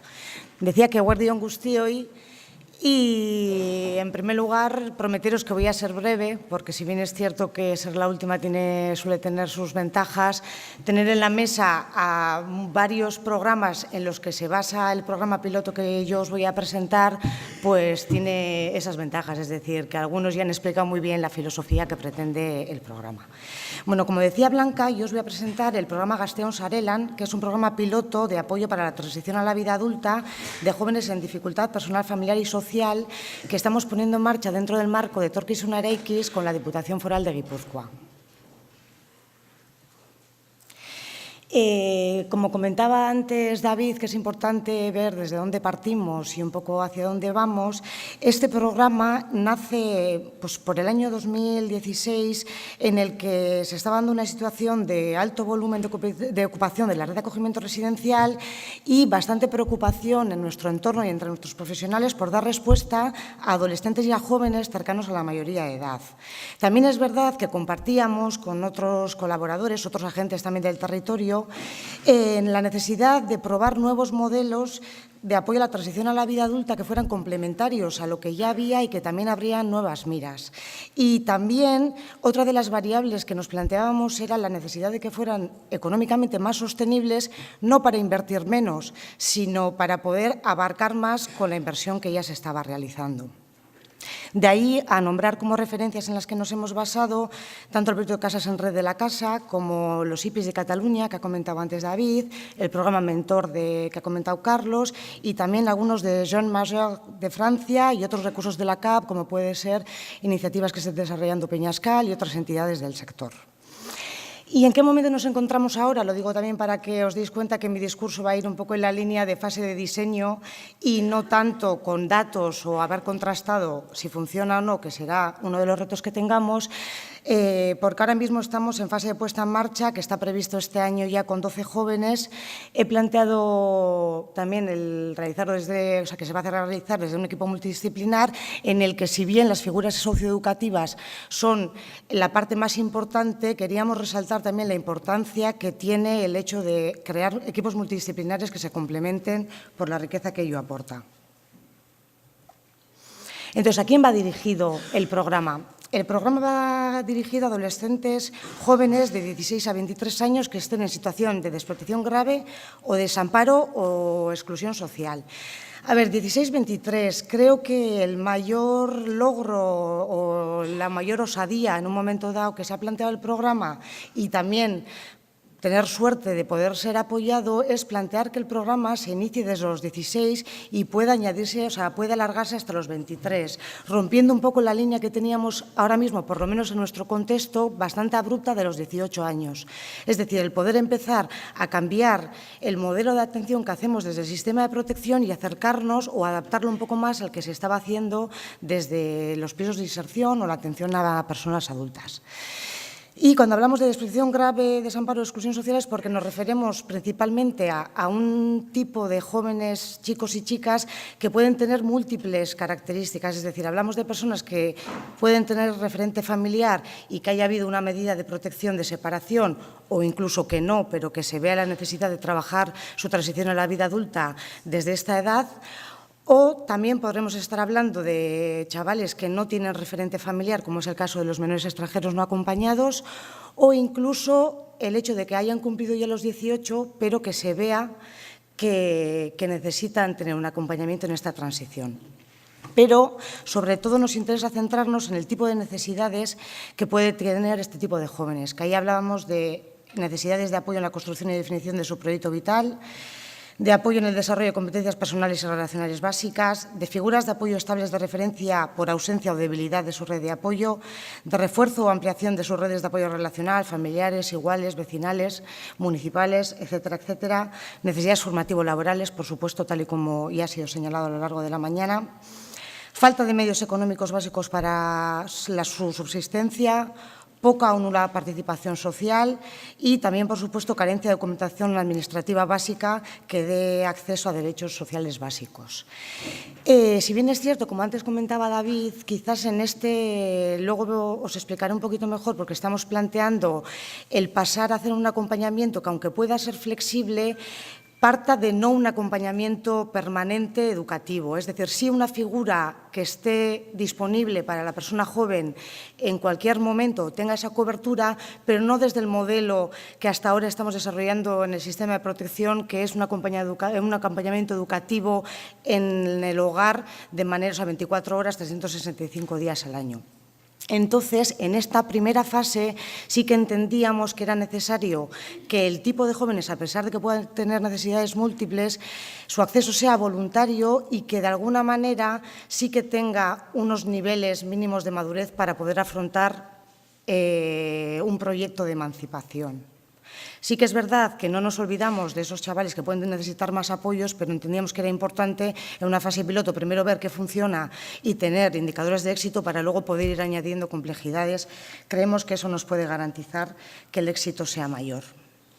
En cuanto al marco normativo, que antes ya también se ha explicado varias veces, sí que es verdad que he marcado en gris porque el programa se ubica dentro de la legislación de servicios sociales y de protección a la infancia, marco global de servicios sociales, pero, por supuesto, toda la parte de legislación de protección a la infancia ya está marcando en diferentes niveles la necesidad de plantear o pisos de emancipación o programas de transición a la vida adulta desde los 16 o programas para el apoyo para la vida independiente, como se señala en otras leyes, pero también hemos querido marcar especialmente toda la legislación de otros sistemas que realmente, si no contribuye a la cobertura de los derechos de estos chavales y chavalas, no es posible lograr esa emancipación. De ahí tanto la garantía de ingresos como, por supuesto, la educación, la vivienda y el empleo, la juventud y también la inmigración, principalmente para los casos de menores no acompañados.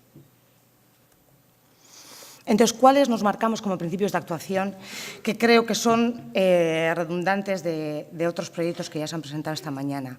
Por una parte, la continuidad de la atención durante esta transición, continuidad entendida el que tenemos que conseguir que no se pierdan las referencias, es decir, una cosa es que desde el programa sea una continuidad, pero tenemos que conseguir que se conecten las relaciones o los apoyos que se han tenido antes y se van a tener después para no romper esa continuidad. Y también poder jugar con las fórmulas, es decir, podemos combinar acompañamientos con también darles una vivienda o tener diferentes niveles de intensidad que de alguna manera permitan ajustarnos a la situación que tiene cada persona joven. También creo que aquí las nuevas tecnologías nos pueden aportar muchos beneficios o muchas nuevas oportunidades de cara a mantener esta continuidad. Luego, el protagonismo y la autonomía de la persona, que es algo que creo que hace tiempo que tenemos puesto por escrito, pero que a veces, por la inercia o por las realidades, perdemos un poco o dejamos un poquito de lado, y creo que esto tiene que ser uno de los elementos que pivote toda la intervención.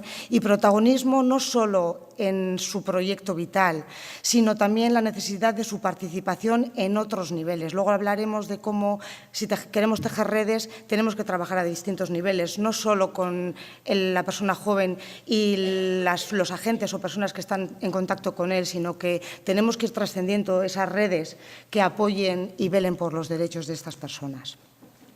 También la personalización y la flexibilidad, entendiendo por el ajuste de distintas prestaciones que pivoten sobre las necesidades específicas de la persona joven. El acompañamiento desde la relación y la referencialidad profesional como un elemento metodológicamente fundamental. La integración en redes relacionales y participación comunitaria. Si bien es cierto que además a lo largo de la mañana me he dado cuenta que en mi presentación no había hecho mucho hincapié en lo que era la educación, y he dicho, ¿y por qué no lo has hecho? Pues sí que es verdad que en nuestra mente está que ahí tenemos que hablar con los recursos educativos, tenemos que activar al sistema educativo para que nos ayude. Es decir, no es nosotros como servicios sociales, la educación no debería ser el foco central, que sí apoyarlo, pero creo que necesitamos aquí más amigos y más colaboradores. Y de hecho, tomando en cuenta esa otra parte, decíamos, bueno, nosotros tenemos que fomentar también las redes de relación, las redes comunitarias. Ese es otro de los focos que creo que tenemos que buscar nuevas innovaciones, igual que han venido repitiendo mis compañeros y compañeras.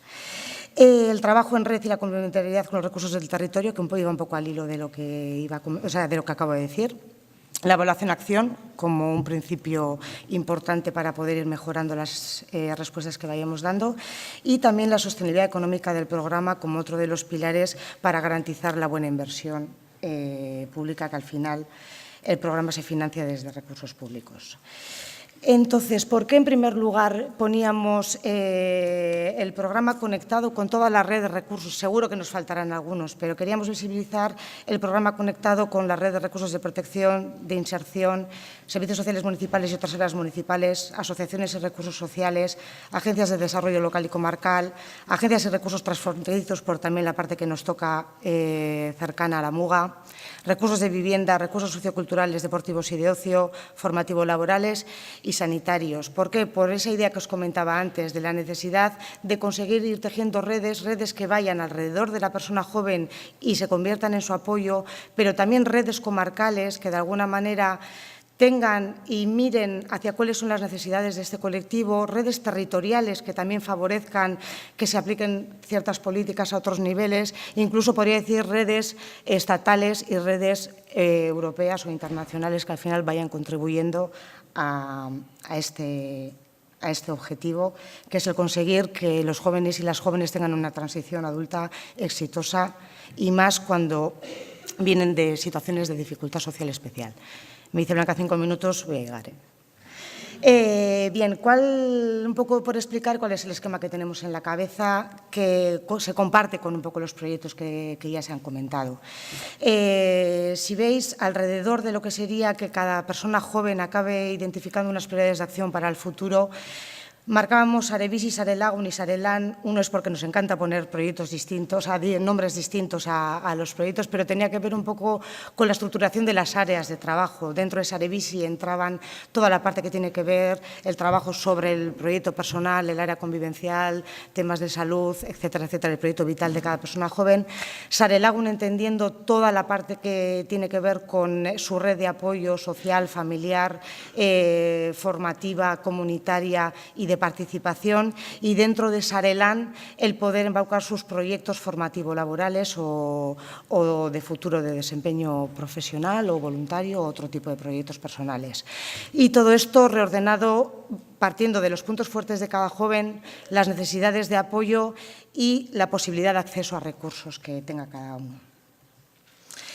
En cuanto a qué tipo de actuaciones estamos identificando, partiendo de que la línea, creo que es importante señalarlo, y lo fundamental sería el acompañamiento en el proyecto vital que esté construyendo cada persona joven, igual que comentaba nuestra compañera de Portugal, el poder hacerlo en diferentes niveles, sobre diferentes áreas, pero siempre de manera coordinada. Por eso tenéis en gris las partes de prestaciones que entendemos que desde el programa se pueden desplegar, pero automáticamente va conectada una prestación correlativa que está desarrollándose en el marco comunitario o por parte de otro agente o de otro recurso.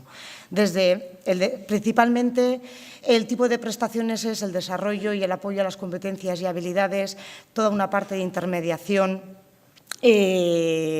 con las redes relacionales, pero también entre agentes para conseguir diferentes objetivos, porque esto también se puede dar para el acceso a la vivienda, el acceso y la promoción de espacios de participación social, el apoyo habitacional en los casos que sea necesario, partiendo de unidades más pequeñas. Una de las reflexiones que hemos hecho es que muchas veces en los pisos de protección infantil, por el volumen de personas a las que acogemos, el componente colectivo y los requerimientos que tiene una vivienda colectiva hace que no sea muy compatible con el priorizar algunos elementos que tienen que ver con la personalización y la individualización, y las necesidades que tiene cada persona joven. Entonces, el hecho de reducir las unidades convivenciales puede facilitar, como comentaré luego, el crear contextos que favorezcan esa autonomía. El desarrollo de competencias para mejorar el acceso al mercado laboral, el apoyo económico o el acceso a ayudas económicas y el apoyo en gestiones jurídico-administrativas o a servicios del sistema sanitario. Entonces, por último, el señalar cuáles son los elementos claves un poco con los que estamos trabajando, que ya los he ido comentando a lo largo de mi exposición. Por una parte, el cambio o evolución de enfoque, que esto, las personas que estéis aquí, que trabajéis más con personas adultas, seguramente diréis, pues nosotros trabajamos así, pero quizás las personas que venimos del sistema de protección, a veces tenemos que hacer un esfuerzo especial en cambiar de gafas, porque necesitamos pasar de proteger a proteger, favoreciendo la autonomía y la calidad de vida. Esa es la frase que se me ha ocurrido, pero es para haceros ver que a veces pasamos de un sistema demasiado paternalista a de repente un nada, porque a partir de los 18 no hay nada. Entonces, creo que dentro del propio sistema de protección tenemos que aprender a dejar que los adolescentes o los jóvenes cercanos a la mayoría de edad también vayan asumiendo riesgos, a pesar de que eso sea un riesgo para nosotros como profesionales o como instituciones. Otro de los elementos importantes es la preparación de la persona joven para acceso al programa y, tal y como he comentado antes, tener especial cuidado en mantener la continuidad y la atención. El acompañamiento en el desarrollo de habilidades y la búsqueda de oportunidades que contribuyen al logro de los objetivos que se marque cada joven, haciendo especial hincapié en ese protagonismo. La flexibilidad para adaptarse a las necesidades tanto por intensidad, tipo de prestaciones, intervención intermitente, y creo que aquí tenemos un reto desde la gestión. Hay a veces que los propios sistemas hacen que algo que si pensamos desde la necesidad del joven es fácil de articular por los sistemas, los procedimientos, el otro hace que nos perdamos y que algo fácil se convierta en una misión imposible. La creación de contextos que favorezcan más la autonomía, que ya lo comentaba antes, principalmente partiendo de las necesidades del joven y esos objetivos, vayamos organizando todo lo demás para ajustarse a ello. Tal y como comentaba antes, aumentar las redes relacionales y conectar a los y las jóvenes al entorno comunitario a través de trabajo sobre redes naturales, espacios de mentoría, como comentaban antes, tanto entre iguales, como podría ser con chavales que ya hayan pasado por un proceso como esos, como por generar nuevos adultos referentes que puedan servir de apoyo a estas personas jóvenes. Participación en grupos, asociaciones, voluntariado, con la idea que planteaban antes de que ellos han recibido y ellos también puedan devolver, y no solo devolver, sino mostrar que ellos también son valiosos para la sociedad. y también el explorar las redes digitales, tal y como comentaba antes David. Por último, seguir insistiendo en que no lo podemos hacer solos, que tenemos que colaborar tanto con los recursos del territorio, especialmente con el ámbito municipal y el ámbito local. Lo miro porque veo a los y las profesionales con los que trabajo todos los días y a veces qué mundos distintos es, que parece que cuando un chaval pasa a un piso de protección ya no tenemos acceso a él y luego no sabemos cuándo vuelve, y creo que ahí tenemos mucho margen de mejora. La complementariedad entre sistemas, vivienda, empleo, pero educación. Voy a dejar el momento reivindicativo. Ahora mismo, pensando en los MENAs, nos hemos dado cuenta de que no van a tener acceso a ningún itinerario formativo. Creo que tenemos que buscar una solución. No sé si dentro del sistema educativo o alternativo, pero creo que tenemos que favorecer esas oportunidades. Mejora del programa a través de la evaluación de sus resultados, porque si no lo digo alto y claro, Miquel luego me va a echar la bronca. Es decir, creo que ya tenemos integrado que necesitamos evaluar, ver cómo y por qué funciona, cuándo funciona, para poder mejorar un poco los programas. Por suerte, como estamos unos cuantos que vamos todos en la misma línea, también tenemos la oportunidad de aprender unos de otros y de otras. Y, por último, plantear un poco la idea que también ha presentado antes David, que ya contemplamos como reto para una segunda fase la adaptación del programa a jóvenes con necesidades más complejas. Es una realidad con la que trabajamos todos los días y no podemos quedarnos con solo ofrecer alternativas a los que puedan tener más oportunidades, sino que, al contrario, creo que tenemos que esforzarnos más para conseguir que los que más necesitan tengan mejores oportunidades y mejores resultados. Eskerrik asko.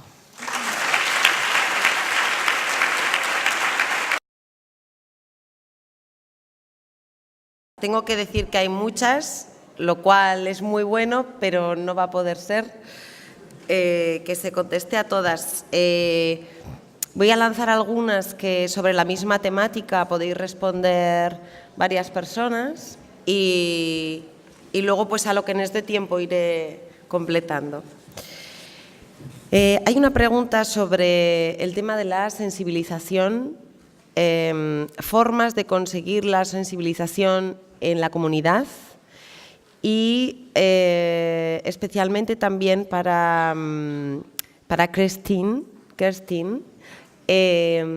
por la cuestión del voluntariado, ¿no? También las personas preguntan de dónde nace tanto voluntariado, si tiene que ver con la sensibilización y para ti, Jonas, también en ese sentido preguntaban, porque has comentado la sensibilización de la comunidad. Es una pregunta que es para todos también y todas y bueno.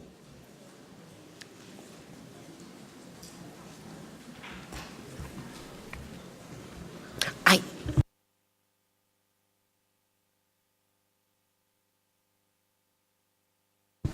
Okay. So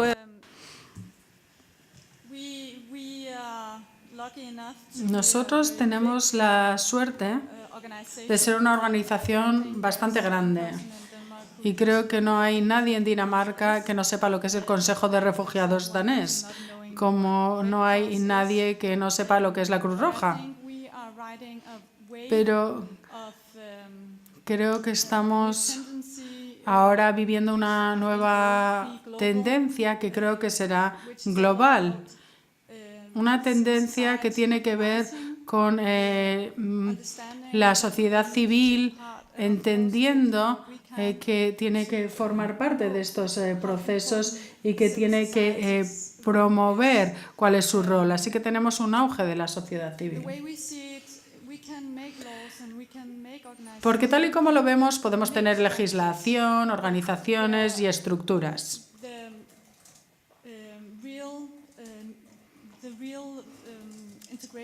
Pero la verdadera integración tiene lugar localmente, ahí fuera. El señor Robinson conoce a Mohamed o a otra persona dentro de la sociedad local. Ahí es donde tiene lugar. Hay muchísimas ideas preconcebidas sobre quiénes son estas personas pero de alguna forma os veis forzados a conoceros, por ejemplo, en un partido de fútbol o en alguna otra actividad de la sociedad local, y entonces desaparecen todas estas ideas preconcebidas cuando estas personas se conocen. Esto es lo importante, y lo siento porque quizás ha sido una respuesta un tanto larga.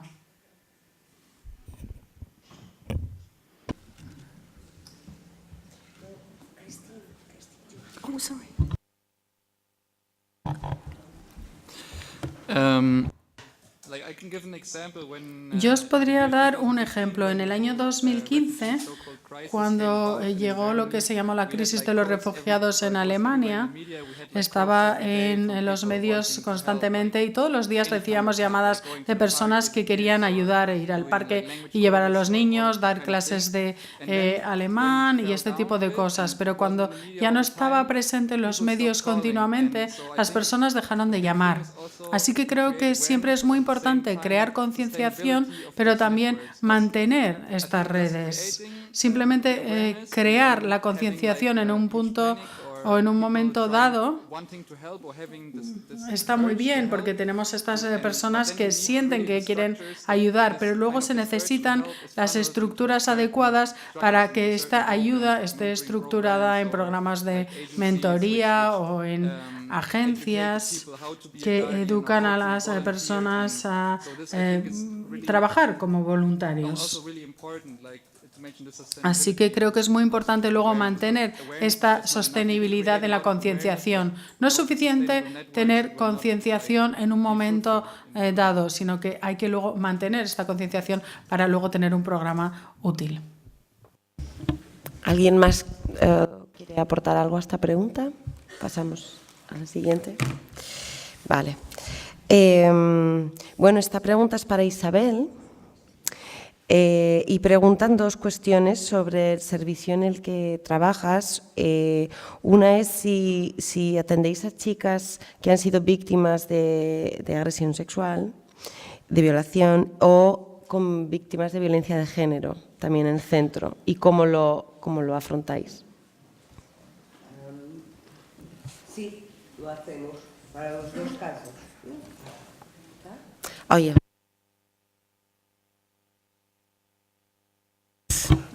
We do it, and we support. Sí, lo hacemos y damos apoyo a todas las chicas que tengan una necesidad.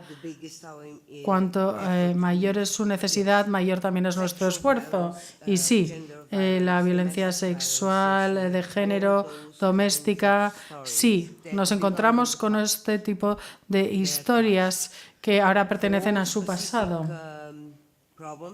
En cuanto a problemas específicos, emocionales y traumas, nosotros pedimos un apoyo especializado, como cualquier otra persona que sufre un trauma. Son como cualquier otra persona que sufre un trauma. Y nuestro esfuerzo se centra en conseguir el apoyo específico que necesitan para ese problema al que se enfrentan y luego darles apoyo para que puedan seguir avanzando y mirando hacia el futuro.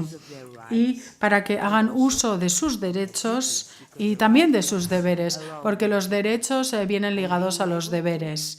Y ser capaces de decir eso en voz alta también da respuesta a la pregunta anterior sobre el crear concienciación en la comunidad. Son las voces principales que demandan sus derechos. Los ciudadanos, y son ciudadanas, y nuestras organizaciones son organizaciones donde también aprenden sobre sus derechos y deberes y donde comienzan a actuar como ciudadanos con derechos y deberes.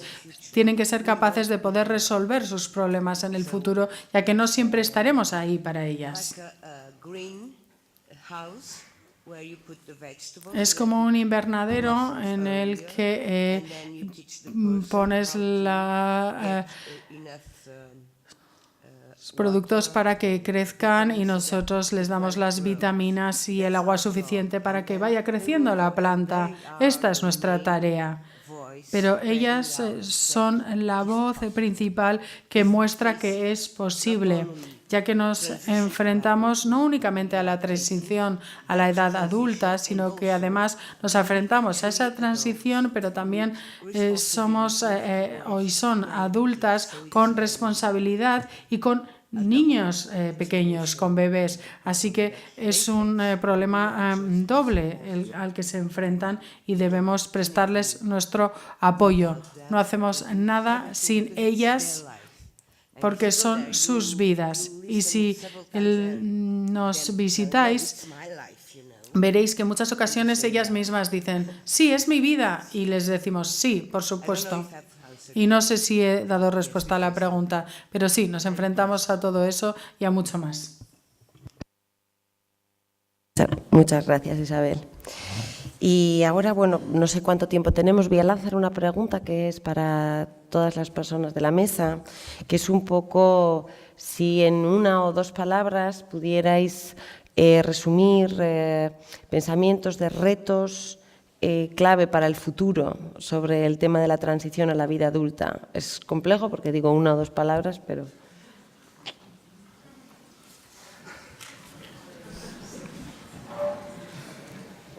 Ay. Voy yo rápido porque así la igualdad de oportunidades. Yo digo que las organizaciones tienen que empezar a promover de verdad, la participación desde el inicio hasta el fin, mismo dentro de lo que es la gestión de la organización. Es duro, toma tiempo, pero que hace la diferencia. Bueno, yo creo que tenemos que revisar el concepto de fracaso. El hecho de que las personas que han estado muy dañadas tienen que poder entrar y salir y pueden tener... Tenemos que revisar el concepto de fracaso, el concepto de gente que quema servicios, ese concepto lo tenemos que revisar.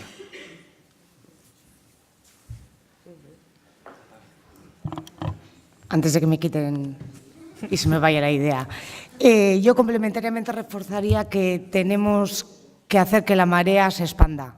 Es decir, que creo que tenemos que invertir en que los chavales, o sea, que la sociedad conozca a esos chavales y comparta y vea cuál es la aportación que pueden hacer.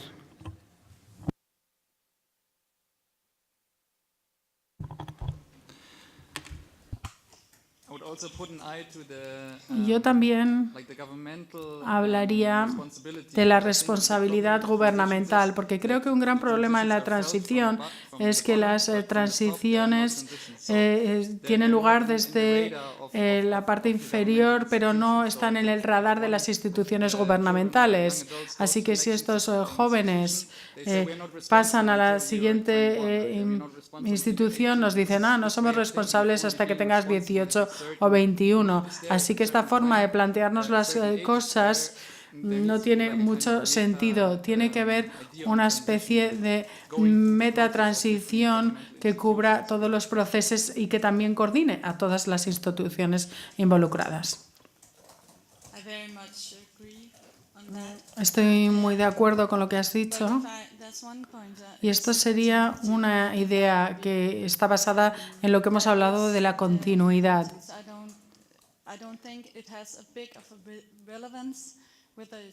No creo que sea tan relevante si hablamos de profesionales, si es un profesor o quién, pero muchísima de la investigación nos habla de la importancia de la continuidad de las relaciones.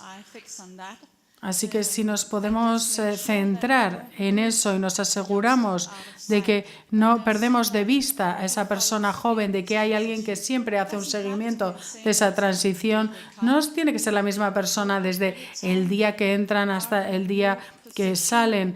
pero sí que cada vez que estén en un nuevo lugar, en un nuevo centro educativo, siempre que hay un cambio, que haya una persona con la que ellos sientan seguridad y con quien sientan que pueden confiar en ellos y hablar con ellos y que realice este seguimiento.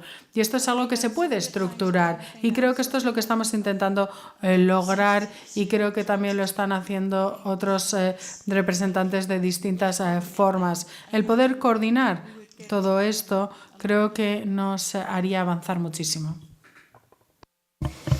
Muy bien, pues me alegro de que haya sacado la palabra estabilidad en el último comentario, porque era la siguiente pregunta. Andamos un poquito justos de tiempo. ¿Aún más? ¿Otra? No tengo tiempo, por eso no. Solo iba a decir que me alegro porque la palabra estabilidad ha salido en varios momentos de la mañana. Era otra de las preguntas que varias personas querían hacer y lo ha retomado Kerstin como parte importante de las líneas de futuro. Pues muchas gracias a todos y ahora ya da paso a la mesa de conclusiones.